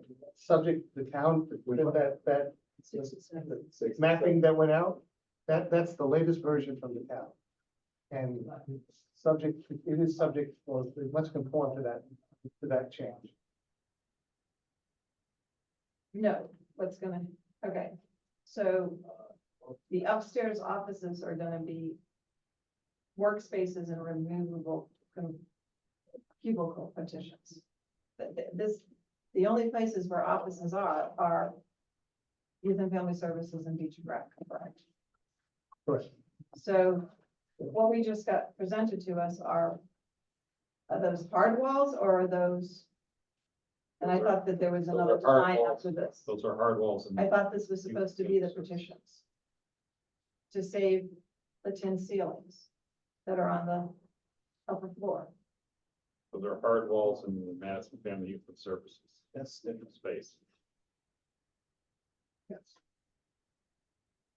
Shared workspaces or removable, in addition to are needed upstairs to accommodate, provide workspaces or, okay, Or removable. 6 and 7. right. So it's a shared Yeah, but- workspace, but not removable cubicle partitions. At least that's the last conversation I had with the town. With the, Alicia, where do you, the top floor, Madison Youth and Family Services. Right, so we would highly recommend that those are partitions and not to the ceiling.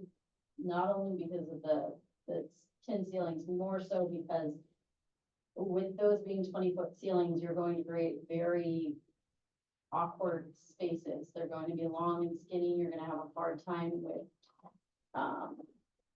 proper HVAC distribution. You're definitely not gonna get any soundproofing between that. And frankly, in 5 years, if youth and family services say, hey, we're gonna outsource a lot of our stuff, or we don't really need this layout, you're gonna be doing a lot of removal of a lot of permanent walls and a lot of mechanical rework to make that space back into an open space versus if you just have mechanical, that's a very easy to take it down and remove it. You don't have to rework all of the fire considerations, you don't have to rework the HVAC considerations, the mechanical. Alicia, I agree with you 100%. I think that's the way the design should be, Yes, but I don't think that's what Scott agreed to or is expected. we were not in on any of those conversations. And I was not either. Yeah. But I heard them secondhand. Yeah, and I also heard some other stuff, and I think that this is an older version of what I thought was gonna be presented to us. That's why I'm kind of concerned. This is the, This is it. time. Okay. No, I mean, we obviously will Yeah, refer to what the first select one agreed to, we don't have, We brought the same Do concerns you up, know what was but like? I don't know what we agreed to. Scott, and so they were aware that we had the same concerns. I don't know if this is the latest draft. This has been Consideration. our first select woman has actively been talking to Scott Cochran and they reached an agreement. And I'm not sure it's reflected in this document. I have access to that document somehow. Okay, maybe Tom's That, that. and this is it. Oh, okay. Well, then we have the final one. No, and not in the back. This is it. Hard walls. Cut off the press. Let me take a, I didn't see what John gave out. It's just gonna be a lot of, managing expectations, because there it's nothing. That's where- Not, you know, sorry, not as positive as I was before. So, Joe, just That to is correct. finish your answer, That these are. Tom's reassured me that this is the current. Okay, And that's what. that is the current. Scott Cochran and the first select woman have A great term. Okay. So, So 6 and 7 are based off of this, the 6 and 7 are based off of this, but, okay. right? So that it goes in conjunction with what was. Right. Okay. But, Go together. but it's, those are not cubicles. Scott's office and the others. My impression, they're not cubicles. They are full. Full walls. I What's the think, difference between them? I do not know what height. What's the difference between this wall and this one? Yeah, that's. The light was very existing. Exterior wall. So these are still full walls. yeah, no, that's what you say. Well, they're hard walls. I don't know the height of, but they are not partitions. Those are not like office partitions.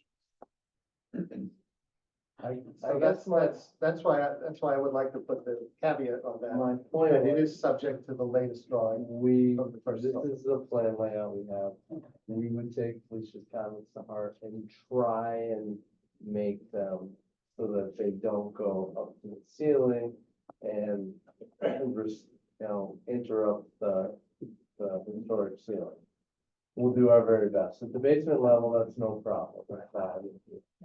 Here, it looks like we've made significant headway in that all of the perimeter community meeting spaces are going to be preserved, except for one, which would be, this space right here.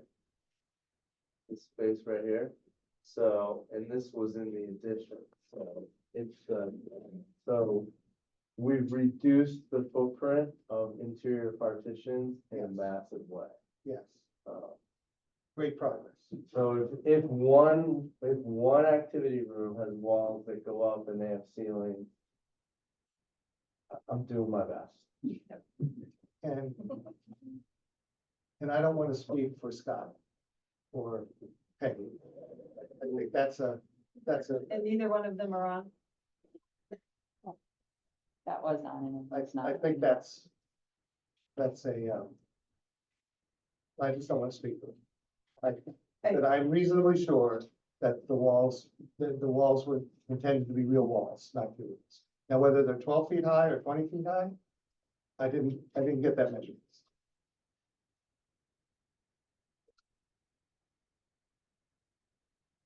So we'll leave it to you to Yeah, Yes. no, it's just, it's a, figure it out. every other department within the town has one office and partitions and cubicles, and that was the conversation that I was under the impression of is when the walls are needed, which is for counseling space, which is in the basement, that absolutely has to be there all the way up to the ceiling for privacy and HIPAA.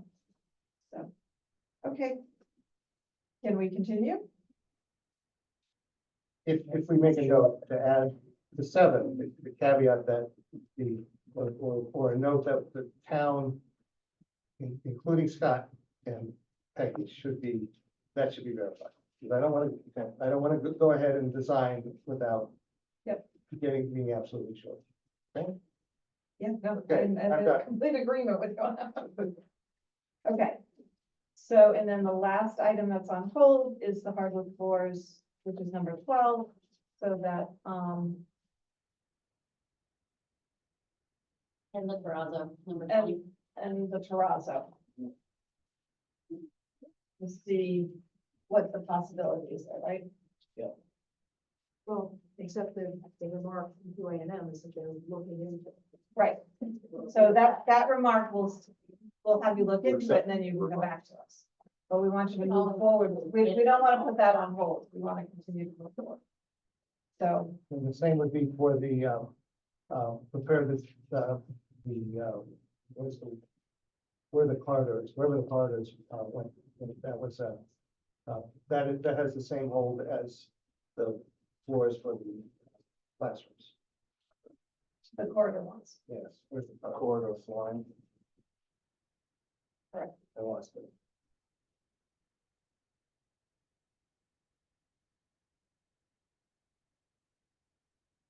So with the understanding that nothing on the floors will be examined per what we just approved under the current grant. And the holds for any theater items will be done, waited on until, but progress can be moved forward on everything else, except the ones that we Xed out and voted on a no on. Which is 3 and 4 are the definite outs. You need your copy.